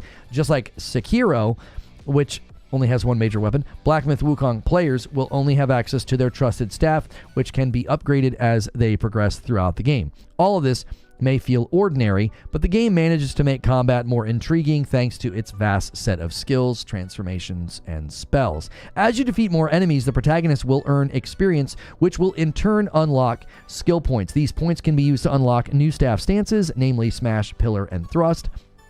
As the name implies, the Smash stance abilities are more focused on taking enemies head-on, whilst Pillar will allow players to stand on their staff and deliver long-ranged attacks. Meanwhile, the Thrust stance is largely focused on heavy charge attack. Let me make the text a little bit bigger for you guys. Each of the stances find their use case depending on the type of enemy one is facing and the style you want to opt for. All right. I invested my points mostly in the Smash stance abilities, and I found them simple to pull off, but I am sure that more ambitious player would like to invest in other stances, as there are some really cool moves that they give access to. Points can be utilized to improve your overall stamina, martial arts, and survival parameters. Yo, Ace Tech upgraded to VIP, and that moves the line. Anytime you guys upgrade to Member Plus or above, it counts in the goal for the week. So thank you guys so much. Use the staff the whole game. Well, you do, Jay Farrow, but you literally can turn into different animals and enemies, and you've got magic and stuff that you can use. So let's keep reading. Maybe they'll talk about it, because the PC Gamer review I thought really helped see that the magic is what really accents the fights, what they get a little bit more challenging. And I think a lot of people that we read that were hitting walls and were having a hard time weren't using those things. They were just using the staff. As each location brings along its own set of challenges, the game allows you to reset all the points and set them according to enemy weakness. Oh, so you can reset all of your points. Nice. This flexibility is appreciated as I found myself continuously invested in the skill tree, working overtime to get the right balance. The game also features a number of magical spells that can be used, like freezing an enemy, summoning a number of doppelgangers, or even transforming yourself into an enemy's form with special abilities. Most of these spells are time-based, but depending on how many points you have invested in them, you can play around with their longevity or impact. Overall, the skill system is a lot of fun, and tinkerers will have a field day with it, provided they manage to progress deep enough into the game's system.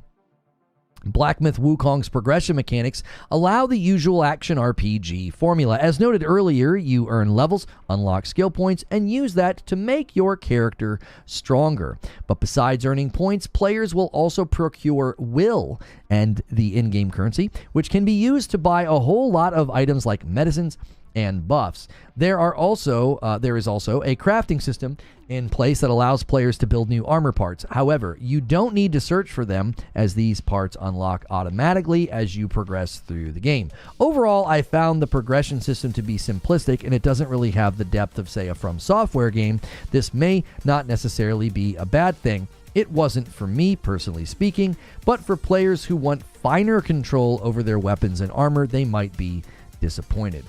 So, it seems very subjective with respect to the crafting and the builds and the abilities. It's really going to come down to the player. It doesn't seem like anything is good or bad. It's just a lot of people may have come in with expectations that went unmet, which might be leading to some of the frustrations that we have already read. When I began the game, Black Myth got me confused with its world design. The game starts off largely linear in its level design, and then it opens up into a bigger playground before becoming linear again. The open spaces are quite large and are a perfect playground to fight off optional boss encounters and farming items. What's shocking, however, is that the game doesn't feature any kind of navigation or map tools. Now, I'm all for unassisted exploration, but a complete lack of any navigation tools is a bit of a bummer, especially for those locations that have optional areas to visit. It's by far among the only noticeable issues I have with the game, and it by no means is a minor one. It's by no means a minor one. Regardless of this fault, the areas themselves have been intricately designed with stunning variety in the form of lush green forests, vast stretches of deserts, snow-filled landscapes, and more. Black Myth Wukong absolutely excels in the world variety, and even though the experience varies between being linear and open, it's a treat to explore every nook and cranny. So, contrary to some of the other reviews we've read today, they seemed to enjoy the blend here. There are some people that took issues with invisible walls. There are some people that took issues with the fact that, it was an open world. Yeah, I think that there's a variety of opinions here to make me say this is probably going to come down to personal preference, which I think is fine. It's not like they're bad or messed up or don't flow well. It's that I think people might have had expectations that weren't met. The real stars of the show are the boss fights. Black Myth Wukong features a ton of bosses, and yes, you will be fighting them quite often, both easy and difficult. As noted earlier, the game urges the player to tinker with its skill system, and the boss fights are where this will happen a lot. Here we go. In one specific sequence, I had to play around with the system a couple of hours just to get the balancing right. Some boss fights could be downright frustrating, but if the player is smart enough to understand their moves and patterns, it won't be too long before they are down. Fortunately, most of them are not a difficult endeavor, which makes Black Myth Wukong a much more accessible experience compared to other action RPGs and Souls-likes. So it sounds like right here, they're using the skill system as they're almost like trying to get the combination lock for the fight. So I don't know. I mean, because they're admitting right here that some boss fights are downright frustrating, but they're essentially saying that they did a lot of tinkering and messing with the skills, as well as, you got to understand moves and patterns. So I'm very interested to see how this feels when I get into it, because difficulty swings in games like this can be frustrating. And I think that that's always a difficult thing for a game developer to do, which is to have a gradual sense of difficulty where you're asking more of the player. I think the final fight in Sekiro is one of the best examples of this, is you basically ask the player to essentially do everything they have done up to that point. Instead of it being a more one-sided fight where you can lean on one particular strategy, you need to sort of master everything in order for the Ishin fight to go your way. Visually, Black Myth Wukong looks stunning thanks to Unreal 5, be it the character models, design bosses, oozes confidence. I played the game on a PC, and although I wasn't able to achieve a solid 60 frames per second, performance for the most part was okay, with the game hovering at around 30 to 45. Ugh. Backing up the visuals is the excellent soundtrack, prominent mostly by during boss fights, reminding the player the stakes involved. I mean, I mean, this is a weird, I'm gonna be honest with you. This is a weird take. For a game like this that's quick, requires quick reflexes and attacks and combat, and for somebody to play on PC and to say that performance was for the most part okay and the game hovered around 30 to 45, I do not, I can't even begin to sympathize or empathize with that. That's, most of the people I know that play their games on PC would not be okay with that. So that's a little concerning again. Again, we don't know. I don't think they put what type of rig they played in. I don't think they put that anywhere in the review. No, they didn't. Yeah. Backing up the visuals is the excellent soundtrack, prominent mostly during boss fights, reminding the player the stakes are involved. We got to remember, too, if Denuvo was running, I mean, I don't know. That's the concern, is people are like, oh, with the benchmark tool. And I'm like, yeah, but Denuvo can, upset all of that. Not an FPS snob. Yeah, if they're not an FPS snob, that's fine. I don't know many people who play PC games that don't care about FPS, though. That, to me, is a little bit of a unicorn, right? That's a little bit of a unicorn for some people. Like, yeah, I play on PC, and the game hovered in 30 to 45 frames per second. That was pretty good. I'd be like, what? Yo, P. Dudley with a gifted member takes us to 570. 30 members away from the stretch goal on the week. You guys have crushed it once again. So the benchmarks were not indicative of the actual performance of the real game. From Software Stan, I love that name, by the way. I'm here to tell you that I don't know. I don't know if a benchmark test for a game that's going to have Denuvo running in the background, which is notorious for killing performance in games, I don't know if that benchmark is giving you an accurate test.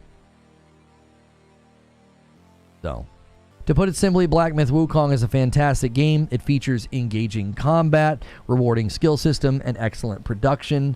Yes, it falters in a few departments, but never deterred me from playing the game nonstop whenever possible.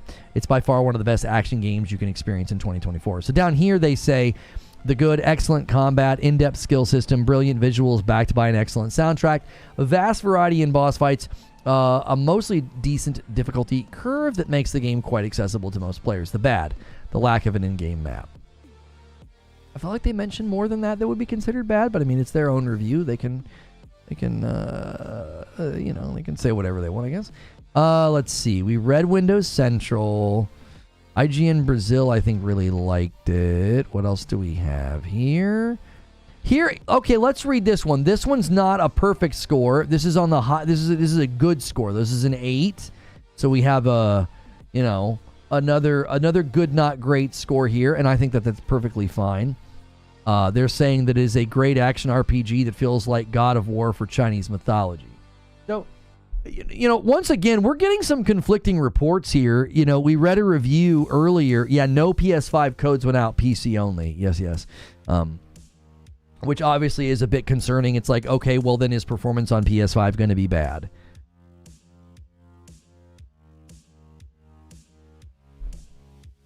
It is Unreal 5, and Unreal 5 games have been having issues. that tend to need to be ironed out over time. Immortals of Avium and Lords of the Fallen are two such titles. So thank you guys for just the insane turnout today. I don't think I've ever had such a stream when we do like a review roundup like this. I hope you like how we're kind of approaching this. We're just kind of going through the low scores, the high scores, the mid-level scores. We are getting a bunch of people that are clicking on this video either from search results or from suggest. So thank you again so much for trusting, your time with me. We're going to take a look at this game's radar review because we've looked at the highest of scores. We've looked at a 10. We've looked at 6 out of 10. We looked at 260%. We looked at a 70%. And now we're going to look at an 8. I'm trying to give you, sort of a broad spectrum here, and I'm typically in this scene just having a conversation with the chat about gaming stuff. This week we covered the Helldivers 2 nerf situation. We covered the Bungie situation. I typically do like an upload. I try to put a lot of effort into those uploads, and then after that upload is over, we come into the live environment to discuss it.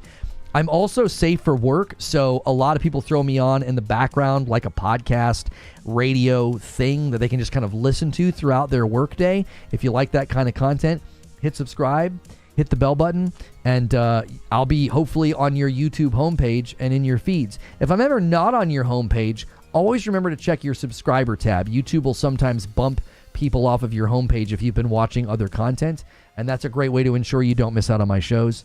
If you get a membership to the channel, lots of gifting going on. You can hang out in our Discord and you get access to extra content. And tonight I'll be doing a Friday night stream with my wife for members, so it's a great time to get a gifted membership.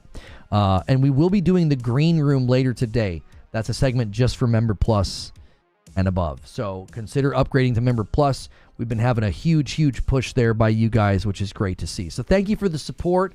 Smash the like button, and let's check out this review. Black Myth Wukong review, a great action RPG that feels like God of War Chinese mythology. So again, we're getting some conflicting reports, because earlier we had people saying it's not like God of War, it's more like Sekiro. A guy a little bit ago said that it was more like Bloodborne. We're not getting necessarily a consensus here. So this is going to come down to probably some personal preference. So right off jump, they're going to tell us here, 4 out of 5 stars. With strong combat and a fascinating world that mostly rewards exploration, Black Myth Wukong is a fun action RPG that feels like the modern God of War games viewed through the lens of Chinese mythology. Now, the pros are fun, dodge-focused combat, incredible world and atmosphere, loads of secrets to find. Now, the interesting thing about loads of secrets to find is we've read a couple reviews today that seemed to say that wasn't the case. That there weren't a lot of secrets to find. There weren't a lot of things to explore and go and do.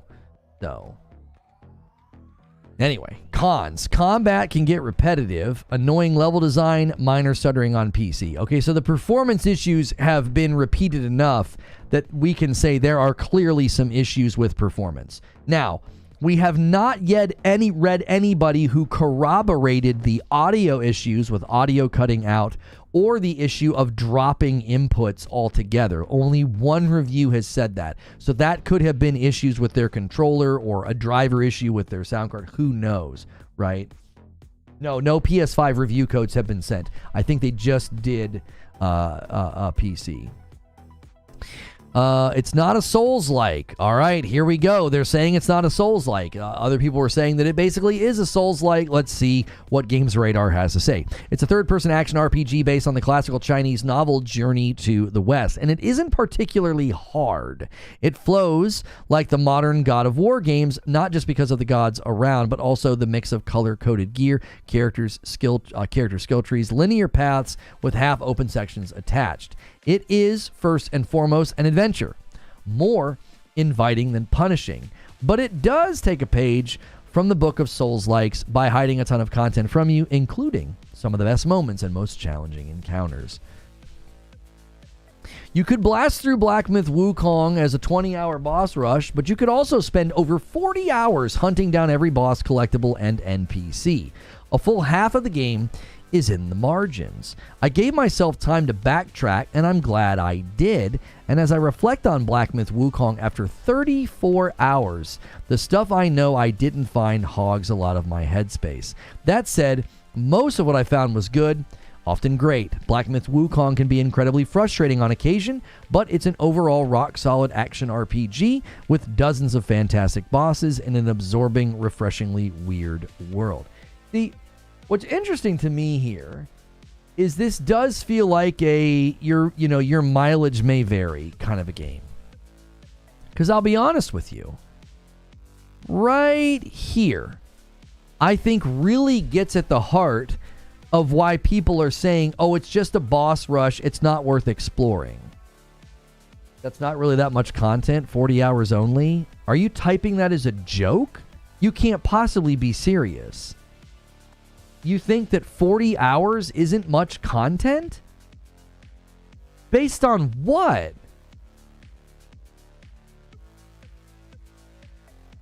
That's not small at all. That's good. 34 hours is a standard length? I think most games land in the 20 to 30 hour range, if I'm honest. Most single player games, sometimes they land in like the 15 to 20 hour range. 30 hours, 40 if you go and get everything. That's a lot of content. I'm honestly shocked to see somebody say that 40 hours doesn't seem like a lot. That seems like a lot to me. I don't know. I don't feel like every game needs to get into the triple digits. That seems extreme. That seems like an undue expectation to expect games to get beyond, 30 to 40 hours. That seems like an extreme position. You're welcome to have that position and that expectation, but I think that's you're going to have a hard time finding that being common in the industry. I don't think a lot of games are going to give you more than that. Okay, anyways. The point I was trying to draw here is, Black Myth Wukong is a 20-hour boss rush or 40 hours of going and getting every little boss collectible and NPC. This really feels to me like what gets at the heart of the issue with some of the reviews that we read. It feels like they went through the game extremely linearly to get their review done, and they're like, yeah, it's kind of like a linear boss rush. I wish there was more exploration. And this guy's like, hey, I'm really glad I went back. I'm really glad I went back and explored. That to me feels like that's just a matter of like what you're going to experience in the game and how you're going to walk away and what you're going to conclude, Like, this is two very different approaches to the game that's largely going to probably impact the experience of the player. You play as a staff-wielding monkey warrior known as the Destin One. Okay, it takes you here. There's 6 MacGuffins. As someone who's not familiar with the source text, one benefit is this approach is you get the world feels lived in. You get the sense that you're a small part. Okay, often it's hard to judge. Okay, I played with the Chinese voice over and found it even the most metaphor-heavy characters effectively likable, effectively hateable, or whatever their role demanded. This made me wish the Destin One wasn't a passive mute. The English voiceover seemed mostly fine with a few standout performances, but less memorable overall. Yeah, it did seem that criticism of the voiceover did come from people that were playing it in English. So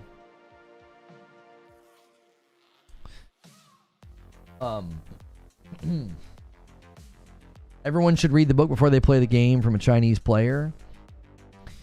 Oh, I wish I had it. I would have done that. I don't have it at my house though. I have a lot of books at my house, but that's not one that we have. The presentation can be confusing, but the ending, that is the ending I got, as there are multiple, helps several details click in my brain, and even when the experience seems to be on a tangent, it is always eye-poppingly gorgeous. Rather than the way it adapts Journey to the West as a story, Black Myth Wukong hooked me because of how it reconstructs it as a space. Every area is dripping with detail, lively forests, Quiet snowfields, intricate temples, and rough-hewn crags. What comes next becomes a powerful lure. So much to see and explore, arguably too much to see and too little to explore. Black Myth Wukong is a stunning Unreal 5 game capable of both stylized art and realistic graphics, but its visual language is terrible. Many levels are oversized and end up spreading encounters and collectibles too thin. The world littered with invisible walls blocking off what looks to be navigable terrain. Where you can and can't go feels bafflingly arbitrary and limiting. We were hearing this from others about the level design and invisible walls. This turns those gorgeous environments into minefields of disappointment. Will I find a cool secret or an inexplicable dead end? Over time, this blunts the joy of exploration. Similarly, many levels are so visually cluttered that it can be hard to make out key items. It's dangerously easy to miss a permanent health pickup, for instance, when it's locked in a tiny gold box on a tiny gold shrine in a dimly lit room flooded with particle effects. Black Myth Wukong is crying out for a map and clear indicators like light beacons. Now, it can be very easy to read this and be like, here we go again, gaming journalists, they want yellow paint on everything. But I do think there was some commentary from some developers recently about this, where as games look more and more realistic and the graphics continue to get more and more detailed, it can be really challenging for the gamer to deduce what they're supposed to do, go, grab, etc. So I'm not necessarily agreeing with putting yellow paint everywhere. But I also think sometimes those lack of visual cues can be a little frustrating because it can make the player feel like they don't know. Can I go here? Can I do this? I ran into this in Atlas Fallen. There would be areas where I'm like, am I allowed to go there? I don't know. You give me a lot of verticality and a lot of movement abilities. And I would sometimes be like, can I go there? Can I not? So I know that frustration. I had that happen a few times in Avatar Frontiers of Pandora as well. For the last time there is a map, it's an item, but more like an odd style treasure map. So it's not a map, right? They're asking for an actual map so they can see, oh, I can go over there to the left, or oh, I can't go there, there's an invisible wall. Like you're not saying, you're not really, it doesn't feel like you're disagreeing with them. Apart from opening anything with a button prompt, your main concern while exploring is hitting anyone the camera can lock onto. The Destined one is a melee brawler whose fighting style revolves around fixed staff attacks and a suite of more flexible spells. A shared light attack combo connects 3 staff styles that have unique heavy hits. The default smash style spends focus points. Okay, we don't need all the detail on how the moves and stuff work. We've heard that. Okay, so they averaged, here's their performance on PC. They averaged 75 to 80 FPS on 1440, super resolution set to 75 by the game's own benchmark, on medium settings, okay? And they were playing on an i7 9700 and an RTX 2080 Super. I noticed minor and infrequent stuttering, and the game crashed once and forced me to Alt F4 another time due to an animation glitch. The final area occasionally tanked my FPS into the 40s for reasons I won't spoil. Load time seemed long, given I have a good M2 NVMe SSD, but nothing deal-breaking. Yo, thank you for the 2-spot Broken Lobo. You just finished reading the book. Bring on Wukong. This actually is another, I mean, this seems encouraging. It seems like they have some things they need to work on from an optimization standpoint, but it seems like somebody running on a more mid-level rig, a 2080 Super and an i7 9700, being able to get 75 to 800, 1440 on medium. This seems encouraging that they might have gotten this well optimized for the PS5. That like the 1440-60 that we heard about, might in fact be accurate, and that we might get that, So we'll obviously see. But it was interesting that the person with the strongest rig seemed to have the most trouble. I always find that to be weird. Maybe because they're just pushing things too hard. They're like, well, I got a strong rig, and they really push things. I don't know.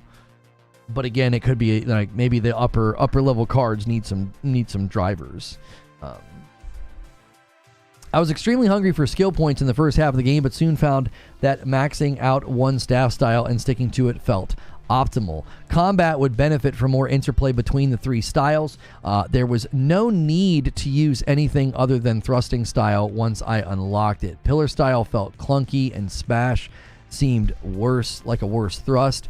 Each style also had a few nodes for new attacks, but there's sadly no way to expand your light attack combo, so be prepared to see the same attack animation about 1,000,000 times.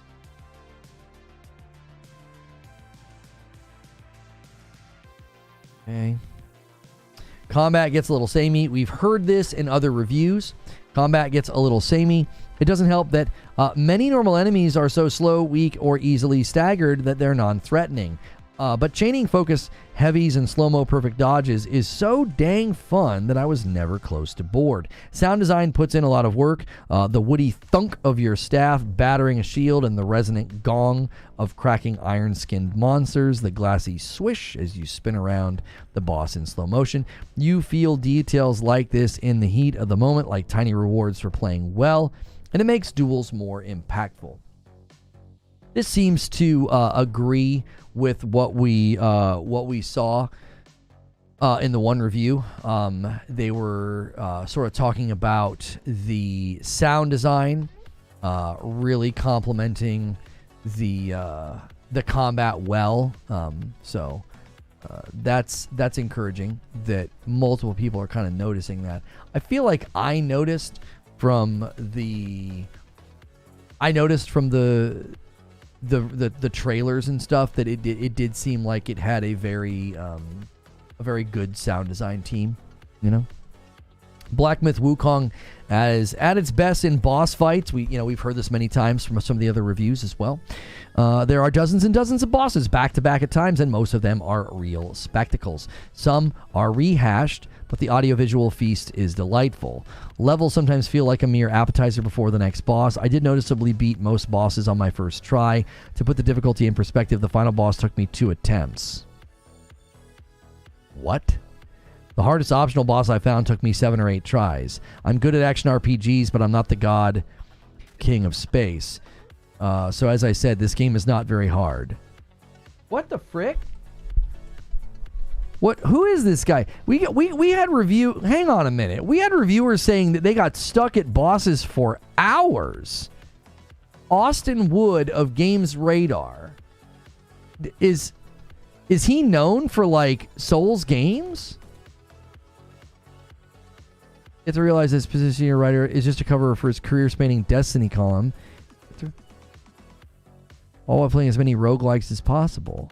No, this guy's not like a Souls-like aficionado. That's kind of crazy to me. Playing on recruit difficulty, there's no difficulty options in this game. He didn't like turn the difficulty down. That's not that you can't do that. That's really interesting.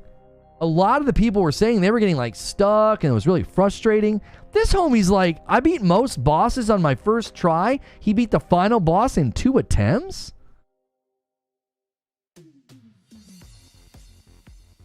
Who cares? I beat the Khan in Tsushima my first try. This is not Souls-like.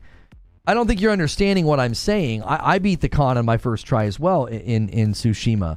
We've read multiple reviews today that have said you're going to get stuck on a boss sometimes, and you're going to have to assess your skills and your abilities and try different things. Just a cracked gamer?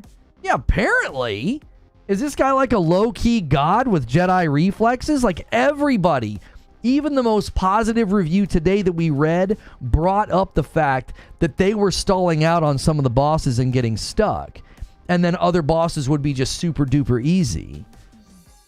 I don't know. That seems kind of nuts, you know?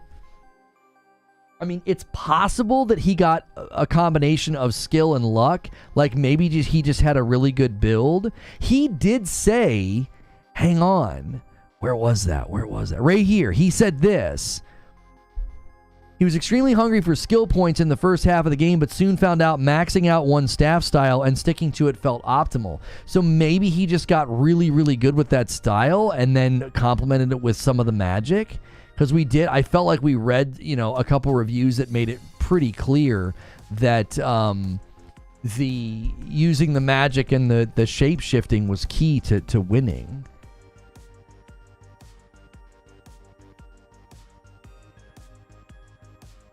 Maybe that's how busted his skill path choice was. Yeah, maybe what James Rucker's saying, maybe he really understood the game and just kind of had a good build, had a good approach to combat. I don't know. To be fair, he said most. Right here is what stood out to me. The final boss took me 2 attempts. A couple of the reviews today indicated that the final boss was tough. Like it was a frustrating affair. So we'll see. I mean, I'm very interested. Like, did he really lean into a particular build, or did he really kind of see the matrix and deduce the path forward? And to some of these other people, did they kind of bash their head against the wall, and did they not make good changes or not have like a good build or approach to the combat? It's very interesting that he had such a different experience.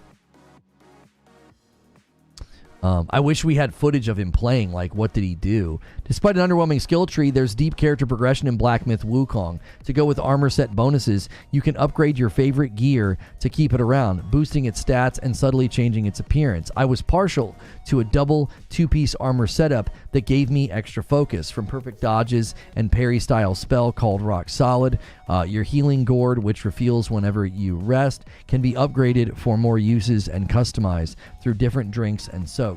Some drinks heal for less, but come with an attack buff or mana refill. For example, while soaks can be used, make your gourd heal extra, mitigate status effects, and much more. You'll naturally increase your base health, mana, and stamina through items primarily found after bosses, and you can further boost stats of your choice using collectible stones that, again, you can reallocate whenever you want. Staffs can be upgraded almost Monster Hunter style using parts from bosses. Equipable accessories called Curios bring boosted stats, conditional attack buffs, and more. Gathered materials are also used to craft medicine to temporarily boost your stats and cure statuses. It wasn't hard to maintain a stock of medicine for damage reduction, attack boost, and max health boost, and these became my boss fight snacks. Aha! Aha! Nobody else went into the details that he just did. We read, how many reviews now have we read? 4 or 5? Nobody talked about any of this stuff. He's making things for status effects, and he's going into boss fights with attack boost, health boost, damage reduction. These became his boss fight snacks. This guy leaned into the mechanics. You can see it. You can. He's a Destiny player. He may just understand building. It seems like he knows how to bake. Easy mode? Yeah, it seems like he knows how to create his own easy mode, like lean into the mechanics to curve down those rough edges. Good for him. We've read how many reviews, and I haven't had anybody go into the details of this stuff.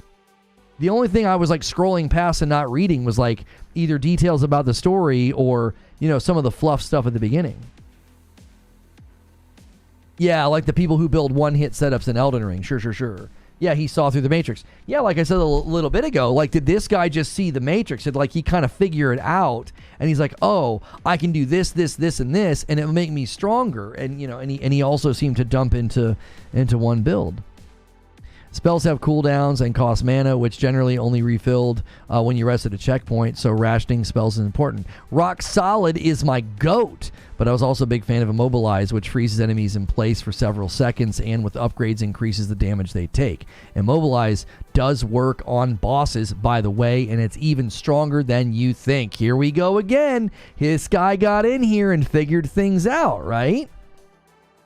It's free damage, obviously, but also guaranteed moment to heal and a way to interrupt some problem combos. It's also the first spell you unlock, which sets the bar high. You get a few options for your spell slots with quite a few spells tied to optional content. You can change your equipped spells at checkpoints, but I almost never took off Immobilize or Rock Solid, stubbornly clinging to time stopping and pseudo parrying in this proudly dodge-focused game.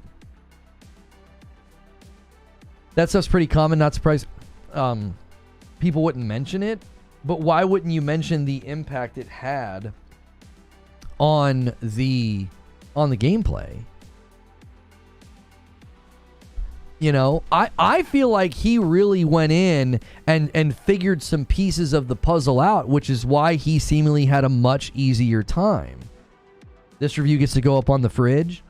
Lono, this is how you look at reviews to see if a game is good. This is quality content. Well, I appreciate that, Garrett. I really do. I applaud the effort here that he put into this. I think we're sort of maybe seeing why he had a very different experience than some of the other ones that we read. The most varied spells are transformations. Proper transformations let you fight as vanquished enemies for a short time, dealing damage without getting hurt, since the alternate forms have their own HP. Lesser equipable spirits provide passive stat bonuses and function as a special attack tied to a key meter.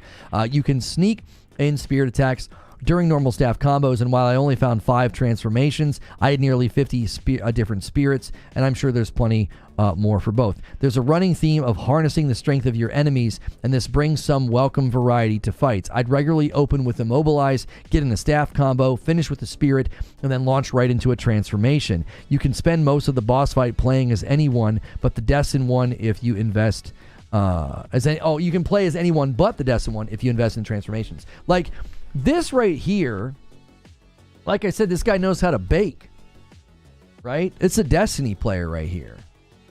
He opens a fight with Immobilize, does a staff combo, finishes with the spirit, and then he launches into a transformation. That sounds like somebody who knows how to maximize, like, that's what you do in Destiny, right? You get a damage cycle on a boss, and you figure out how to maximize the damage within those 7 seconds that you get. So this seems like he really leaned into the game mechanics.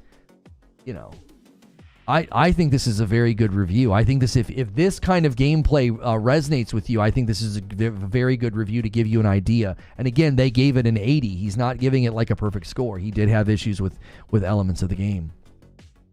I think this is probably the best review we've read. I absolutely love Black Myth Wukong for the first 2 chapters, but recurring annoyances and some drawn-out sections began to wear me down around the halfway point. Combat carries the experience, the story is interesting, albeit too fragmented to put me on the edge of my seat, and the world is a wondrous place to be. It's exciting to see such a rich setting, which has gone largely untapped in games, treated with clear love and care by an action RPG of this scale. Despite some frustrations, Black Myth Wukong feels great and finishes strong, so strong that I have half a mind to give New Game Plus a try. If only to find yet more stuff that I missed. Yeah, I think this is the best review that we've read. Yeah, they give it an 8. I think he's very fair. I think he's also very thorough.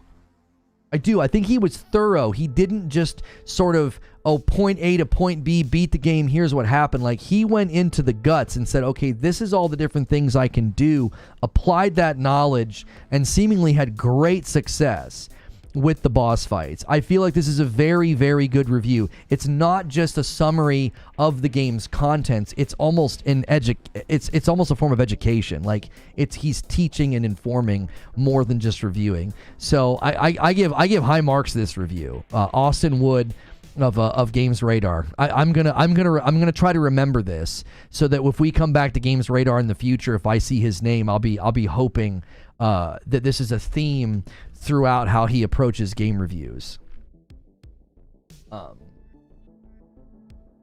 Yeah, I think you're creating a false equivalency, Eugene, because, Elden Ring is a massively diverse RPG with, probably, 1 million permutations of builds. This is an action RPG, and he went in and fundamentally made sure he understood the systems and was making light work of the bosses. Meanwhile, what did we read from other reviews? We read reviews that said frustrating bosses with deep health pools. Well, it sounds like he figured out how to deal with that. I think this review is very good. He's not sitting here giving it perfectly glowing praise. It's not a perfect score. He had critiques, he had complaints, but he also seemingly did the due diligence to get a good grasp on the game systems and then engage with those systems and found success. So to me, I think that's why I give this review the praise that I'm giving it. The ones that I've read up to now, I felt like, they were either, the one was like a perfect score, and it didn't seem like they fully went into the detail that he did. I feel like this is a better review because of that. Y'all need to wake up. There's no console reviews, only PC. I mean, we've made mention of that, Bubble Tea. I mean, I don't know if I would necessarily call that a huge red flag. Like I said, I think that is concerning. So a $10 super chat from Vote Naturalize says, I hate and despise the refund policy of Sony. I purchased Hunt Showdown 1896. Absolutely hated the content within 15 minutes and deleted it. No solo campaign. Sony refuses the refund, bruh. Wait. So, listen, this is going to be difficult for me because I agree with you that we should be able to get refunds from PlayStation and Xbox very easily, but I also think that you should be an informed consumer. Why would you buy Hunt Showdown hoping for a solo campaign? That's not what... I don't understand why you would do that. I'm confused. Would you do... like... would you buy a game an extraction PvP game and hope for? I think that you were hoping for something that you should have known wasn't going to be there. So I'm struggling because I do agree with you. You should be able to get a refund for a game, but it also sounds like you stepped in a bear trap and then you're upset that you stepped in a bear trap. It's like you stepped in a bear trap. What'd you think was going to happen? You bought Hunt Showdown hoping for a solo campaign. That seems like you made a mistake. Now, granted, consumers make mistakes, which is why having a nice refund policy is good. I do. I think having a good refund policy is good and needed. I don't think the consumers are appropriately protected right now. But I also think you sound like all the people that bought Returnal and got really mad that it was a rogue. You know? I mean, I feel bad for you because you maybe just saw a trailer and thought, that looks fun, I'm going to buy it. But I don't know if I would ever buy an extraction game and hope for a solo campaign.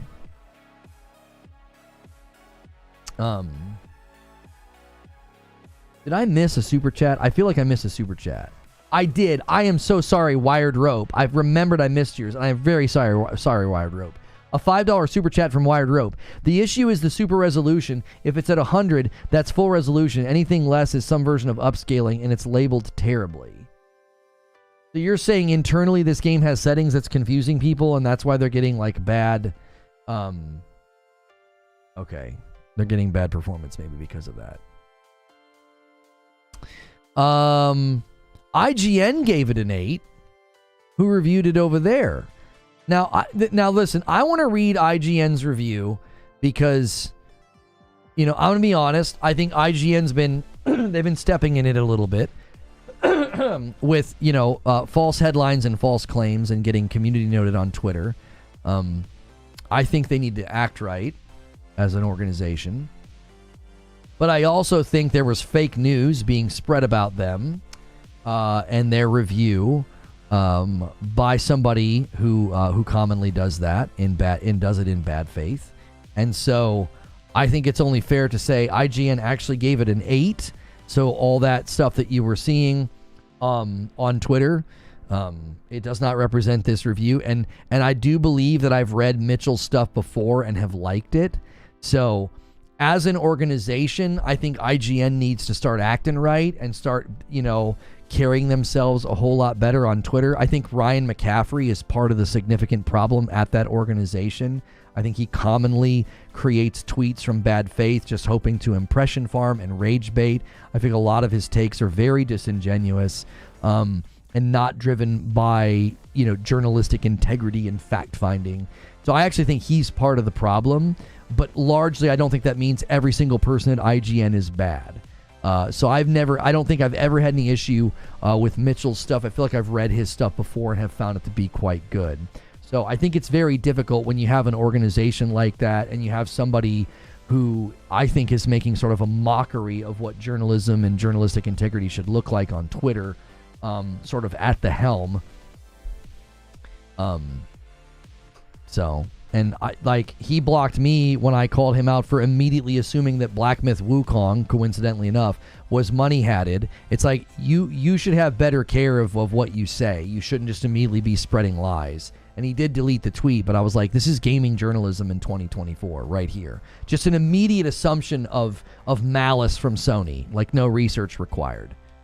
A 5 gifted bomb from Spider-Man takes us to 575 on the week. Unbelievable. Thank you for doing that so much, Spider-Man. You're the best. Appreciate you so much. So yeah, I just continue to think that, like, it's an unfortunate reality that we are facing, you know, with how they've been carrying themselves as an organization, because I believe that there are good people there. I believe that there are people that, you know, just want to talk about games and just want to review games. And I feel like I've read good things from Mitchell before. I feel like he's done good work. I'm trying to remember. I swear I read one of his reviews, and I wish I could remember what it was, because I'd like to give him credit and say, hey, that was a good job. But why don't we just go ahead and read his review of this and see what we think, right? I've never been so utterly blown away, yet simultaneously so unbelievably frustrated by a game as I've been with Black Myth Wukong. I feel like this has been, you know, this resonates with some of the other reviews that we have read. This is undoubtedly one of the most ambitious and impressive action games I have played. It's stunningly gorgeous. Its combat is fantastic. It's incredibly challenging, but always satisfying to overcome. And the setting is refreshingly unique and steeped in rich Chinese culture. Just to sing of a few phrases. Despite all of that, it often feels like it's barely holding it all together. I suffered numerous crashes on PC. The PlayStation 5 version wasn't made available for review, despite having a top-of-the-line setup, 4090, not to mention multiple times I fell through the ground and died, just as I was on the verge of defeating a particularly tough boss, or the way characters would randomly switch from English to Chinese. Oh, okay, so now we have one more person corroborating that the audio can do that. It can switch from English to Chinese. So that seems to actually be then a bug in the game. Or the way the dialogue audio would drop out altogether. Okay, no. Yep, there we go. I told you, I said, let's pay attention and see if anybody else mentions it. There we go. So there is an audio bug in the game that's going to need to be patched that is happening to more than one person. It would leave me in the dark for that important cutscene. It's a rickety roller coaster for sure, but there were definitely spots during the ride where I was not having a great time. But taken as a whole, this is one adventure where the bumps are worth it. And you see, what sucks about this is that that's not the game, right? It's like, oh, if you guys only had a little bit more time to polish and iron out these issues. Yeah, 4090 having issues again, right, Jack? Could be a driver issue for those cards in particular, but the sound issue we definitely heard from somebody else. Oh, we don't need to hear about the story. Let's hear about that you play as the Destined One, blah, blah, blah. My initial read was that it was a Souls-like, given the checkpoint system, stamina bar governs your combat, dodge heavy fighting style. But as it turns out, Wukong has more in common with traditional action games like what you might expect from Bayonetta developers, Platinum Games, than it does anything From Software has made. Most of the usual Souls-like conventions are missing. There is no penalty for death outside of respawning at the nearest checkpoint. No corpse run is required to regain your loot. You don't use a shared currency to level up your stats and purchase items or upgrades. And while there is gear and stats to consider, you largely just go and swap out old equipment with the new, as opposed to making choices as to what kind of weapon or piece of armor that you want to hold or onto and upgrade. It's more forgiving, but that doesn't mean it's any less difficult, okay? Even though I'm a big fan of Souls-likes, ditching these mechanics feels like the right move for the game that Wukong is trying to be. It's far more forgiving, focused on keeping you in the action rather than poring over menus and retracing your steps to regain your lost currency after dying, and Wukong is a better, more distinctive game for it. To be clear though, when I say it's more forgiving, I don't mean that it's any less difficult than a From style game. In fact, I'd go so far as to say that between this and Elden Ring Shadow of the Erdtree, I had more difficulty getting through Wukong's toughest challenges, and no, there aren't any difficulty options. But at the same time, those challenges never felt unfair, and overcoming some of the tougher boss fights was always a satisfying combination of learning their attack patterns, figuring out where I could maximize my punishment windows, and tweaking my loadout in ways that made the best use of my chosen powers. So, we are seeing a common theme here. If you hit a wall in Black Myth Wukong, don't play like Lono. okay? Don't play like me, because I'm stubborn and I'm stupid. I am a mule when it comes to video games. I will replay the same boss fight. I will never change a single strategy, knowing I'm supposed to dodge to the left instead of the right, right? I will continue to keep trying to dodge to the right because I'm stupid like that. So don't be like me, all right? Don't be like me. Because I actually think that that's going to be one of my biggest hang-ups and challenge in this game, you know, is that I'm a freaking mule when I play games like this. So let's keep reading. Combat in Black Myth Wukong is simple and elegant, thanks in part to some tools that are really fun to play around with. Success hinges on a delicate balance of Twitch reflex-style gameplay mixed with careful resource management that largely revolves around a focus meter which builds up when you land hits and perfectly dodge enemy attacks. You gain a focus point whenever that meter fills up, which you could then spend in the middle of a light attack combo for a varied combo, or you can just use heavy attack on its own for a powerful strike that can be charged even further if 2, 3, or even 4 focus points are consumed all at once. You also have access to a small handful of spells. Stamina meter governs that. The immobilizing spell freezes. We know this. Cloud Step turns you invisible and creates a decoy for your enemies. Rock Solid briefly turns you into a statue. Ring of Fire creates a barrier around you. Pluck of Many lets you make multiple clones of yourself. Separate that from you've got transformations, which allow you to morph into powerful creatures that you've already bested in battle. What's really cool about this is that they don't cost any mana, and they turn you into a totally different character, complete with an all-new moveset, special moves, and your focus meter, and more. For example, one of the first bosses you fight is a wolf with a fiery dual blade that has a lightning-fast dash attack. When you defeat him, you'll gain his transformation and be able to do this very same dash attack to your enemies, and once you build up his focus meter, you'll even have to get a hugely powerful leaping strike that can ignite foes and deal damage over time. And finally, there are spirit skills, which are earned by defeating certain more powerful versions of enemies and absorbing their essence into your gourd. These are effectively transformations that only last for one attack and are also tied to a fairly lengthy cooldown, but it's great to be able to, for example, use the Wandering White's powerful headbutt attack to get an extra stagger after immobilizing an enemy. These spirit skills can also be leveled up, which makes it so that even early game spirits never lose their strength as the campaign rolls on. See, this again, I think is just getting at what most people might have overlooked, right? Were they not just using spirit skills and transformation like experimentally, but were they leveling them up? You know, were they investing in them? It sounds like there's quite a bit to this that could be easily overlooked. And I am guilty of that, right? You know, if you play this game like me, if you play like a dum-dum and you ignore all this stuff, you might end up exacerbating the frustration and the challenge. You know? It's an excellent blend of options, especially when mixed with some of the incredible boss fights, and Wukong introduces all these elements at a thoughtfully measured pace, so I never felt overwhelmed. Make no mistake, the Deaths in One is extremely powerful, and being in control of him is definitely a heck of a power trip, even beyond the many powers and abilities he has at his disposal. Nothing beats the feeling of just slamming a 50-foot bow staff down on an enemy's head, but I still had to be smart with how I use my spells due to the fact that mana restoration is actually very difficult. This is where the resource management of combat comes into play.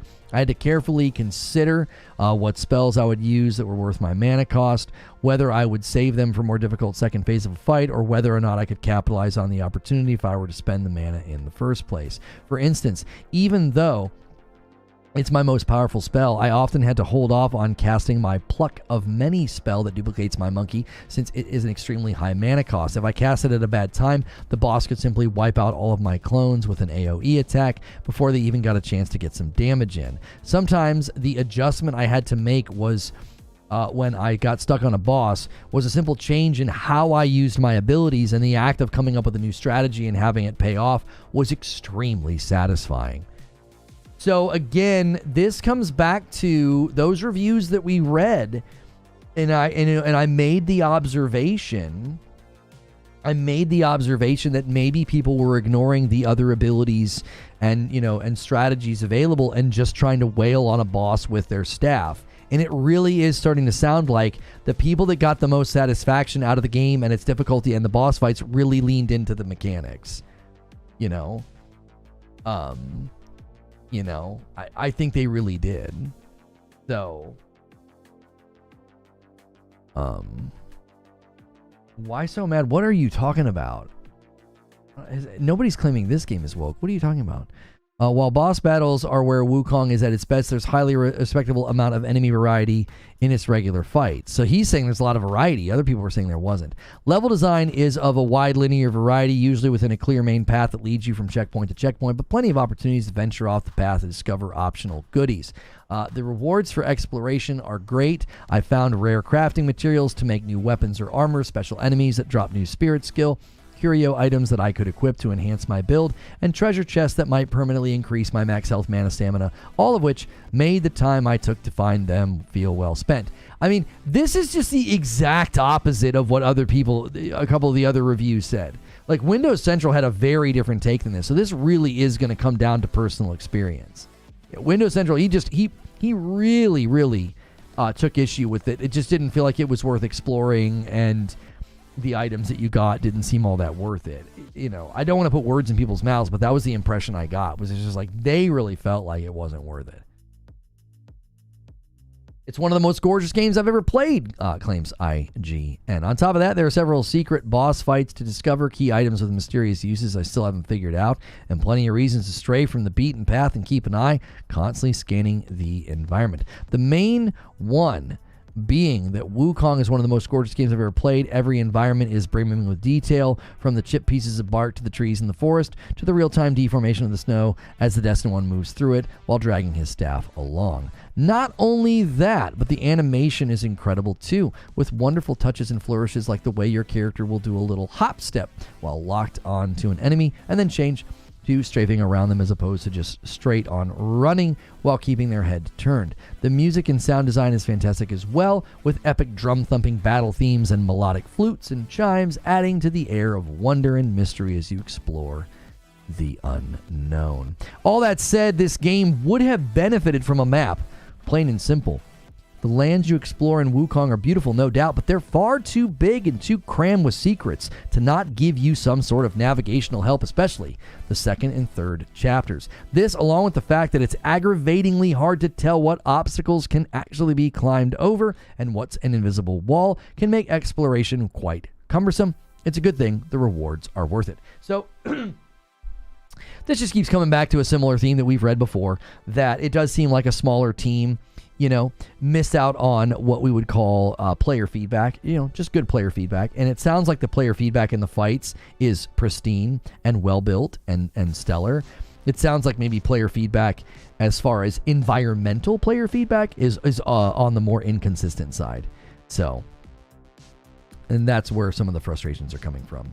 However, it's not hard to feel like all of Wukong's splendor and detail came at a great cost. I experienced numerous crashes, with one particular heartbreaker happening right after defeating an extremely tough boss that then I had to defeat again. Several others were more minor and would typically happen as I was loading up a new chapter or fast traveling to another level, but they eventually add up to a lot of frustration. I mean, that right there makes me, I wouldn't play. I mean, obviously, you got to keep playing for the review, but if I'm beating a boss and it's really hard and really frustrating and I finally beat him and then your game crashes and I got to do it again, yeah, I'm good, dude. I'm good. I mean, I'm not really prone to rage quitting. I tend to more calmly quit. I'm like, yeah, I'm not having a good time. We're having a good time. Like, if I'm not having a good time, I kind of quietly put the game down. That right there, that's a rage quit. I mean, I'm not coming back. I might need a day or two to cool down after that. In addition to that, several times during important cutscenes, all dialogue, audio, and subtitles would drop out completely, leaving me without any clue as to what was being talked about and no way to rewatch the cutscene. Whoops, ads are running amok here. The characters would occasionally switch to speaking in Chinese all of a sudden, despite me having the audio set to English. The lip flaps of the English dub did not even remotely match what was being spoken, and most of the journal entries you find along the way haven't even been localized yet to English. Okay, so it does sound like there's going to be some localization issues. It also sounds like the audio issues, the two that we've read, they seem to stem from English voiceover. Vote Naturalized, thank you so much. Can we say that Wukong is just as challenging as Stellar Blade in normal difficulty level, where small enemies are easily to defeat but bosses are challenging, and does it have checkpoints and autosave? Well, I can't tell you that, Vote Naturalized, because I haven't played yet. Thank you for the $10 super chat. I can't tell you if it's on the level of Stellar Blade. I mean, I played Stellar Blade all the way to the end and rolled credits, so I'll be able to tell you once I'm playing. And Akuta Papa bumping the member count to 576. How's it going? Did you cover this the screen rant review? I did. What, are they getting cooked? Yeah, I didn't really hold back. I had a lot of fun with how stupid the inclusion section of their review was. I also will continue to point out that IGN's reporting on the toxic misogyny at the company is some of the worst reporting I've ever seen, especially coming from the exact same author. The exact same author who wrote the puff piece for Bungie back in 2021.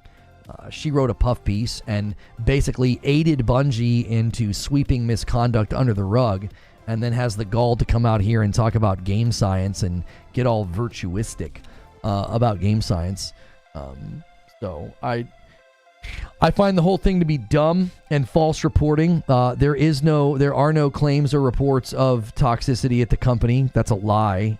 These were publicly made statements, 10 and 11 years ago on forums, that if you think they're problematic or sexist, that's totally fine. But we've not heard any complaints from that being the case of the culture at the company. We had very concrete information of toxicity, misconduct, and retaliatory culture at Bungie, and IGN wrote a puff piece about it and tried to help Bungie look like the hero of that story. So, yeah, I'm not really pleased with how that's been handled. Welcome back, Sadiqwa, taking us to 577. Thank you so much, Sadiqwa. The worst, though, was one particular fight in which the boss would plunge me down through the ground during the transition to its final phase, only to have me fall through the world once I regained control of my character. This kept on happening to the point where I thought my game was unavoidably bugged and I wouldn't be able to reach the end, but my insanity of trying the same thing over and over again eventually yielded a different result for no discernible reason. There are all kinds of technical problems that Game Science will hopefully look into and address post-launch patches. It's not outside of the realm of possibilities. Even Cyberpunk 2077 was eventually whipped into shape after its own buggy launch. Another game that conspicuously didn't let anyone try its console version before release. That's fair to point out. That's fair. I hope those fixes come swiftly, because while I still wholeheartedly think the things Black Myth Wukong does so right are worth dealing with those problems, I would love to be able to recommend it without those caveats. Verdict. As Game Science's debut action game, Black Myth Wukong is mostly a great success despite some major technical black marks and localization issues that are likely the cause of some frustrations at launch. Combat is fantastic thanks to the great balance and careful resource management and lightning-fast Twitch reaction gameplay that tested my skills as much as Elden Ring ever has, despite being more traditional action game than FromSoft's style. Not only that, but there are a ton of exciting boss battles, great variety of enemies, and the world they inhabit is an absolute treat for the eyes and ears. Its story has its moments, but relies a bit too much on having prior knowledge of the events of Journey to the West, and it really could have used a map to make its rewarding exploration measure up to the strength of its combat. That said, its strengths more than carry it through, making Black Myth Wukong a great action game that could be even greater if Game Science can squash the bugs. 8 out of 10. Despite some frustrating technical issues, Black Myth Wukong is a great action game with fantastic combat, exciting bosses, tantalizing secrets, and a beautiful world. Mitchell Stoltzman of IGN. Thank you. Yeah, so I think that's a really, really good amount of reviews. We've done our due diligence. We've had an amazing turnout today. Thank you guys so much for smashing that like button and helping us hit 500 likes on the video. Such an incredible turnout. I really hope all you new subs enjoyed what I did here for you today. I hope you felt like you got a lot of value and a lot of good information, analysis and breakdown.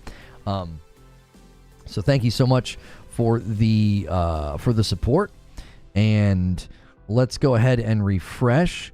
And currently, Black Myth Wukong still getting an 82 on Metacritic out of 52. It's probably pretty much going to stay there at a 50.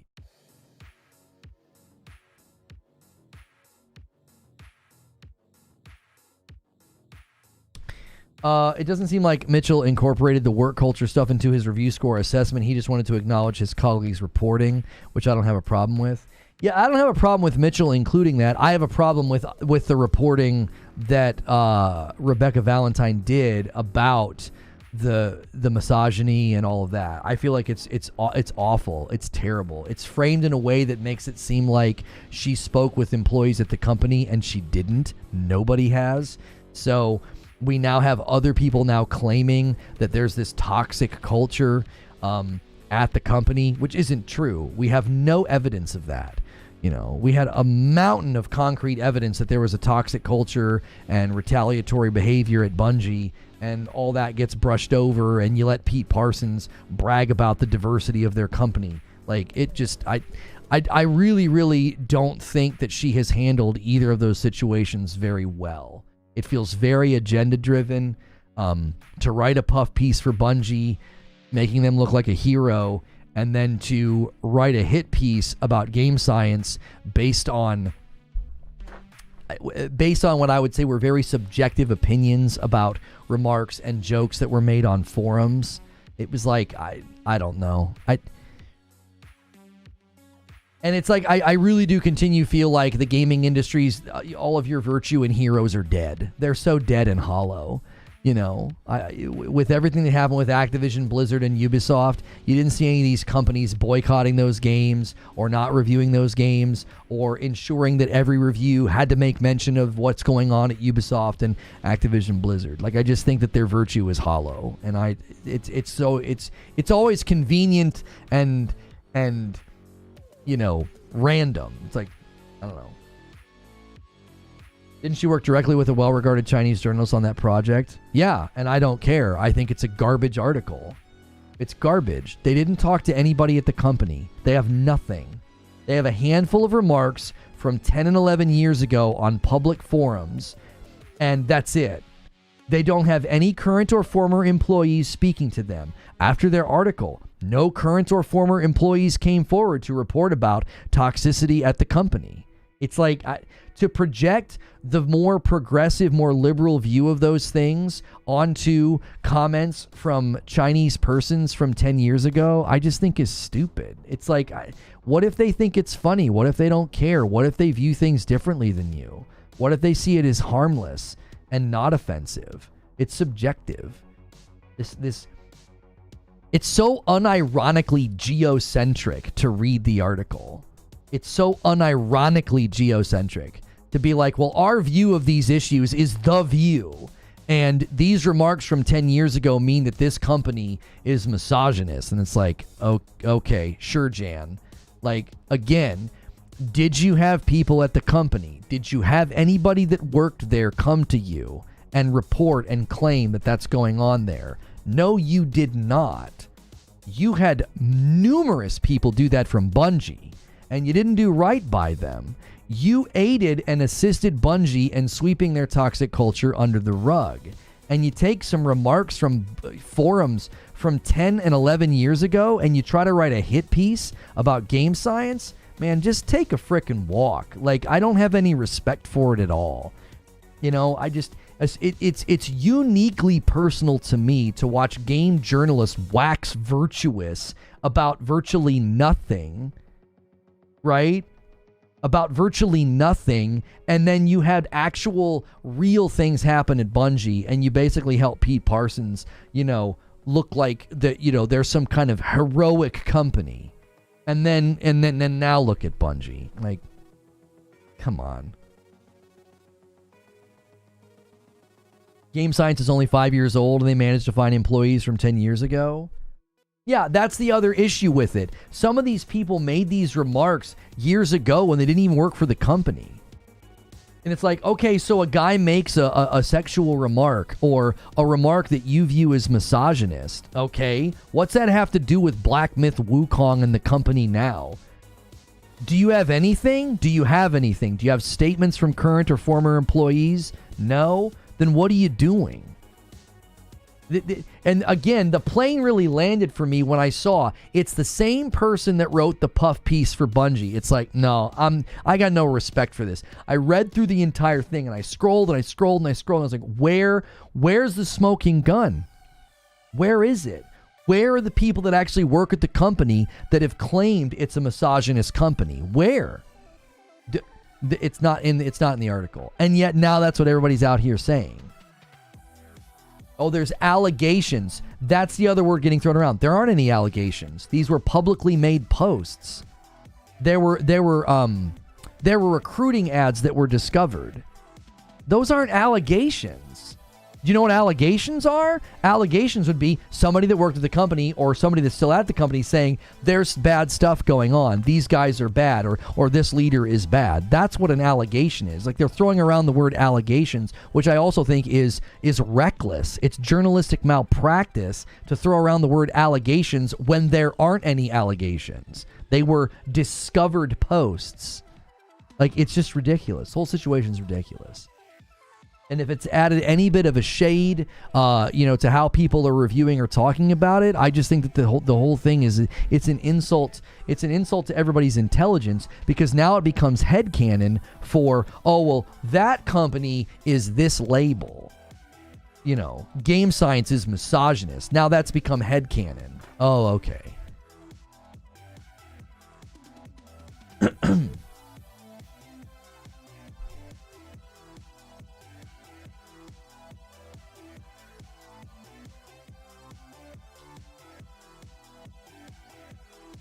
Yeah, and the one guy, like, he posted sexual remarks about one of the characters in the game, and I'm like, do we need to go back in time and check all of your timelines, all you big-time virtue signalers out here? Do we need to check all your timelines when that Resident Evil game came out and everybody was sexualizing the vampire mommy and telling her to step on them? Do we need to go back and read your timeline? I mean, are you being consistent? All he did was speak sexually about a character in a game, and it's like, that happens all the time in the gaming industry. My feed was nothing but women talking about how much they wanted that vampire woman to step on them. That was mistranslated? Yeah, that was the other thing I heard, is that there were things that got mistranslated. It was just like, oh, for Pete's sakes. Her unfounded article becomes the allegation. Right, and that's journalistic malpractice. Like, that is not how you report on things.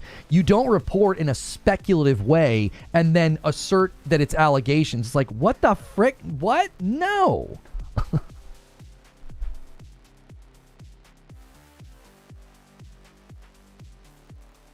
Yeah, all the commentary around Lady D. You better go scrub your timeline if you were sexualizing Lady D back then, because that was apparently okay. Double standards, anyone? Double standards? Anyway, I tell you what we're going to do. We're going to go to the green room. Actually, you know what? Because we've had such a big day and because we've had so many members, I'm going to give you guys a sample of the members only writers room before we go to green room. I am going to end up in the green room, and then I want to give people that opportunity to upgrade to member plus, because green room is for members plus and above. And then tonight, Friday night, when I do the stream with my wife, that's for everybody. You guys do have the opportunity to hit the stretch goal. We only need 23 more. So I never read his allegations against the company. It was things that the owner had done. Eugene, the article used the word allegations, and other articles that are referencing the article are calling them allegations. So they misuse the term allegations. Like, you can read it and be like, oh, they're just saying the owner has said some nasty things. That's not how it's being framed. It's being framed as, we spoke to people in the industry and there are allegations against this company. It's like, no, there's not. There's not allegations against this company. You found decade-old posts that you find offensive. Good for you. Like, that doesn't really mean anything to me, and it certainly doesn't mean anything about the company and its toxic work environment. Because the article was referenced by the marysue.com, and they claimed that the company had a toxic, misogynistic work environment, which is not even the claims of the IGN article. Do you see how this works?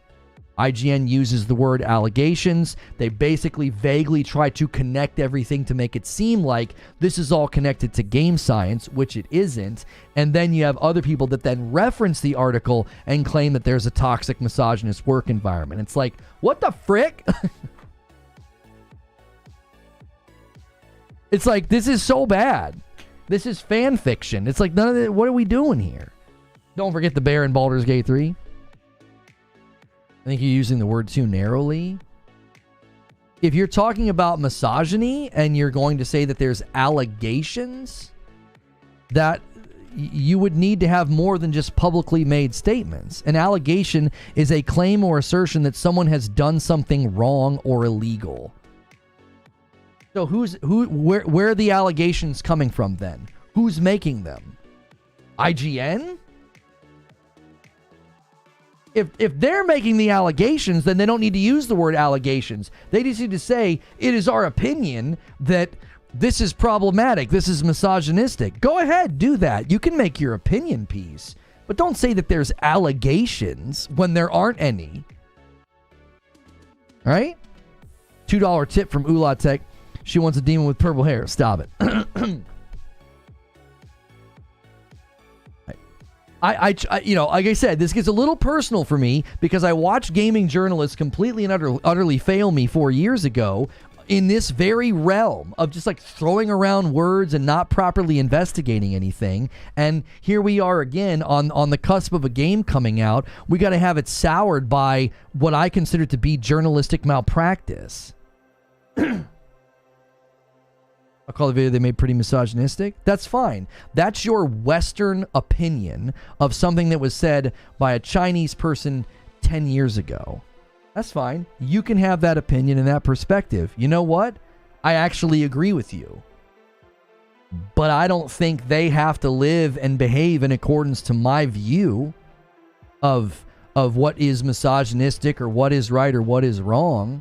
I don't expect that from a Chinese company or Chinese business philosophy. I think that is very incredibly geocentric. That's philosophically geocentric.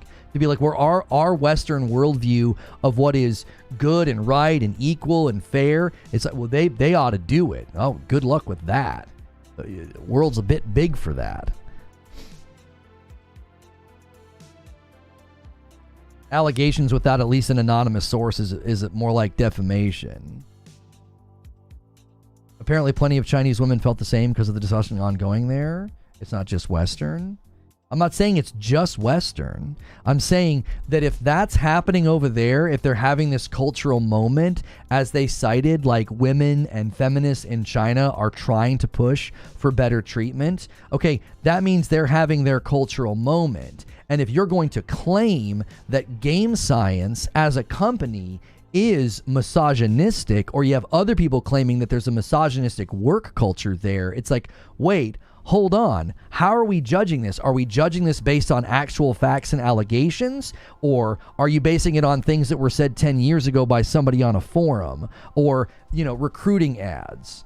Did the people at the company think it was funny? There are women who think that type of thing is funny. You don't have like universal agreement. So who's right and who's wrong?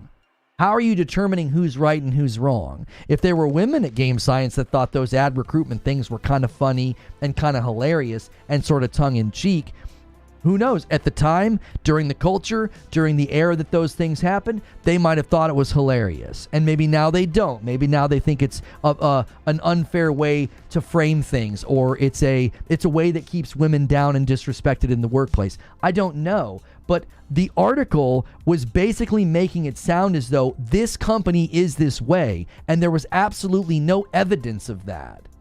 There was no evidence of that. There was evidence of things that had been said or things that had been viewed now in 2024 as like, well, that's problematic, which is its own form of chronological snobbery that we look back, we're like, oh my gosh. It's like when we look at, stand-up comedians from 10 years ago and we're like, well, that joke's offensive now, right? So to me, I take issue with the article because the article is not about fact-finding, and the article is not about actually going and saying, this is what the company is doing, and this is what the company believes right now. It's, here are some things from a long time ago.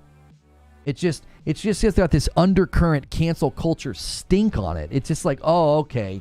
So this guy made these jokes and remarks, 10 years ago. Hopefully you didn't do that. Hopefully you're squeaky clean, You can 100% take issue with the way the article presented it? Yeah, because, I can look at what the guy said and be like, well, I mean, I wouldn't say that. That's kind of nasty or that's kind of offensive. Like, oh, buddy. But that's not a reason to drag a company into a headline and to write it in the way that they did. And then, now it's headcanon. That company is misogynistic and doesn't want women to play their games. That's what people are now claiming. Like, how quickly the headcanon of the internet can be influenced by bad reporting. That's what I take issue with. So now that company has that label in a certain sector of the gaming world. They're misogynistic and they don't want women to play their games, which is false and untrue.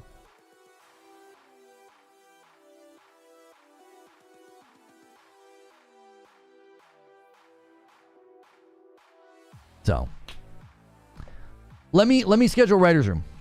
I appreciate the debate. And obviously, I get upset by it in a more personal way because I think it's just so frustrating to see it continue to happen. And especially from the same person who, helped write a dadgum puff piece for Bungie. It's uniquely frustrating. All right, I'm going to set up Writer's Room. This is for all members. Now, if you guys want to quickly scramble to 600, we need 23 more. I think if you do that, I'll owe you 10 members. Right now, I think I only owe you 5. It'd be interesting to see if her article gets a correction or a follow-up saying it's just an opinion piece to avoid any fallout. It couldn't come back to bite them.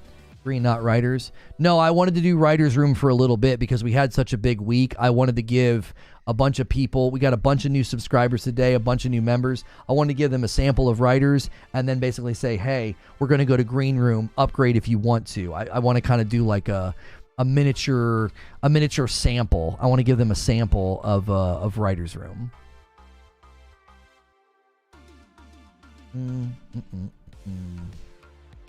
Okay. Because on Fridays, typically we go to the Green Room. And that is something for Member Plus and above. So I will give you guys 5 minutes if you guys want to scramble and try to get the final 23 members needed. If you can get them. If not, I'll drop a 5 bomb and we'll get out of here. We will get out of here.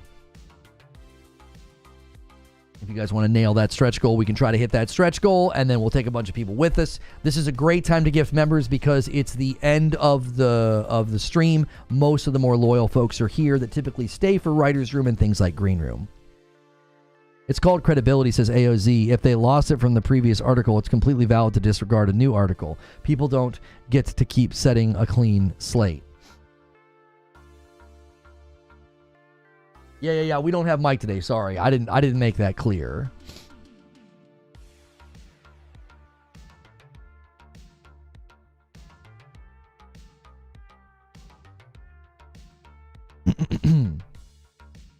And there, Ula Tech says, "Come on." He's like, "We can all band together. We'll do a single train to get there." 578. Thank you so much, Ula Tech. Guys, thank you so much for a killer day. We like this format. I think we pretty much, showed today that the review roundup format, can be helpful and beneficial to you, but also, be quite popular on YouTube. We seem to get a very good response today, so thank you. A lot of likes, a lot of new subscribers, a lot of new people, a lot of new faces. So that was really enjoyable. I hope I see you guys again throughout the week. I hope you get a membership. I hope I get to see you in the next segment. I hope I get to see you tonight. Maybe I'll see you in the Green Room. Maybe you'll upgrade. Lethal Escape says, "Come on, let's set this one up." And he takes us to 579. Thank you, Lethal Escape. Another one from Raphael McCoy gets us within 20 of another huge week.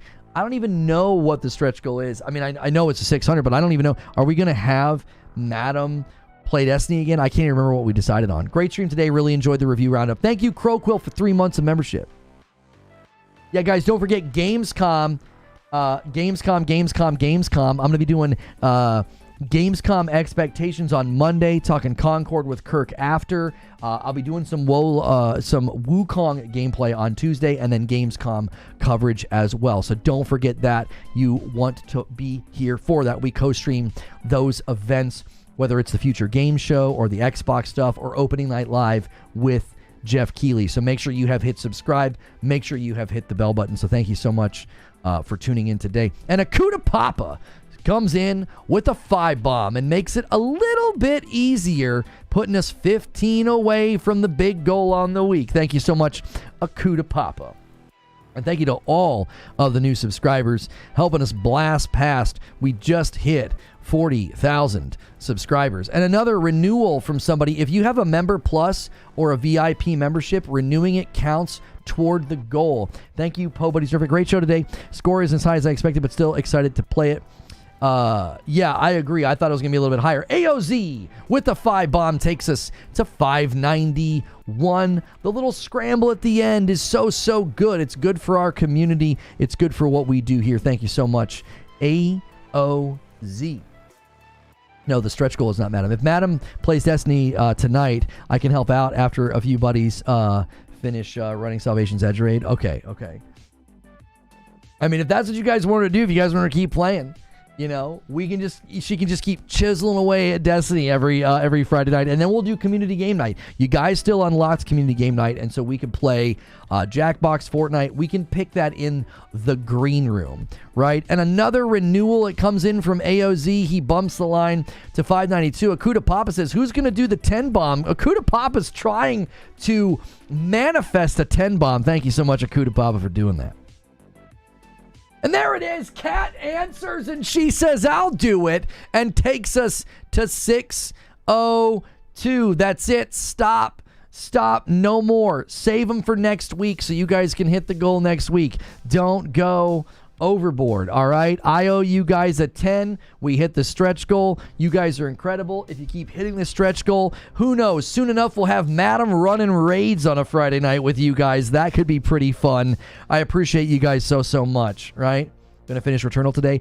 That was the plan for Green Room. Yeah, Eugene. I was like, I want to finish it. I want to run, Biome 4, 5, and 6 and get the proper ending, which, we'll see if I can manage to do that. So let us go to the writer's room. I'm going to give you guys a brief sample of the writer's room, and I'm going to put a link in chat. This is for all members. Writer's room is Monday through Friday. It's a behind-the-scenes stream that only members can come to, and I'm going to give you this little sample. And don't forget, if you're a member, Friday nights are also for everybody, and since we did hit 500 member plus and above, I'm going to try and do a Saturday stream for you guys. If I can't do it this week, I'll definitely do it next week. I know Friday nights are tough, but every time we hit a milestone of member plus and above, I will reward you guys with a Saturday stream, because I know a lot of you can't make it to Friday night. I know that, and I'm trying to meet you halfway.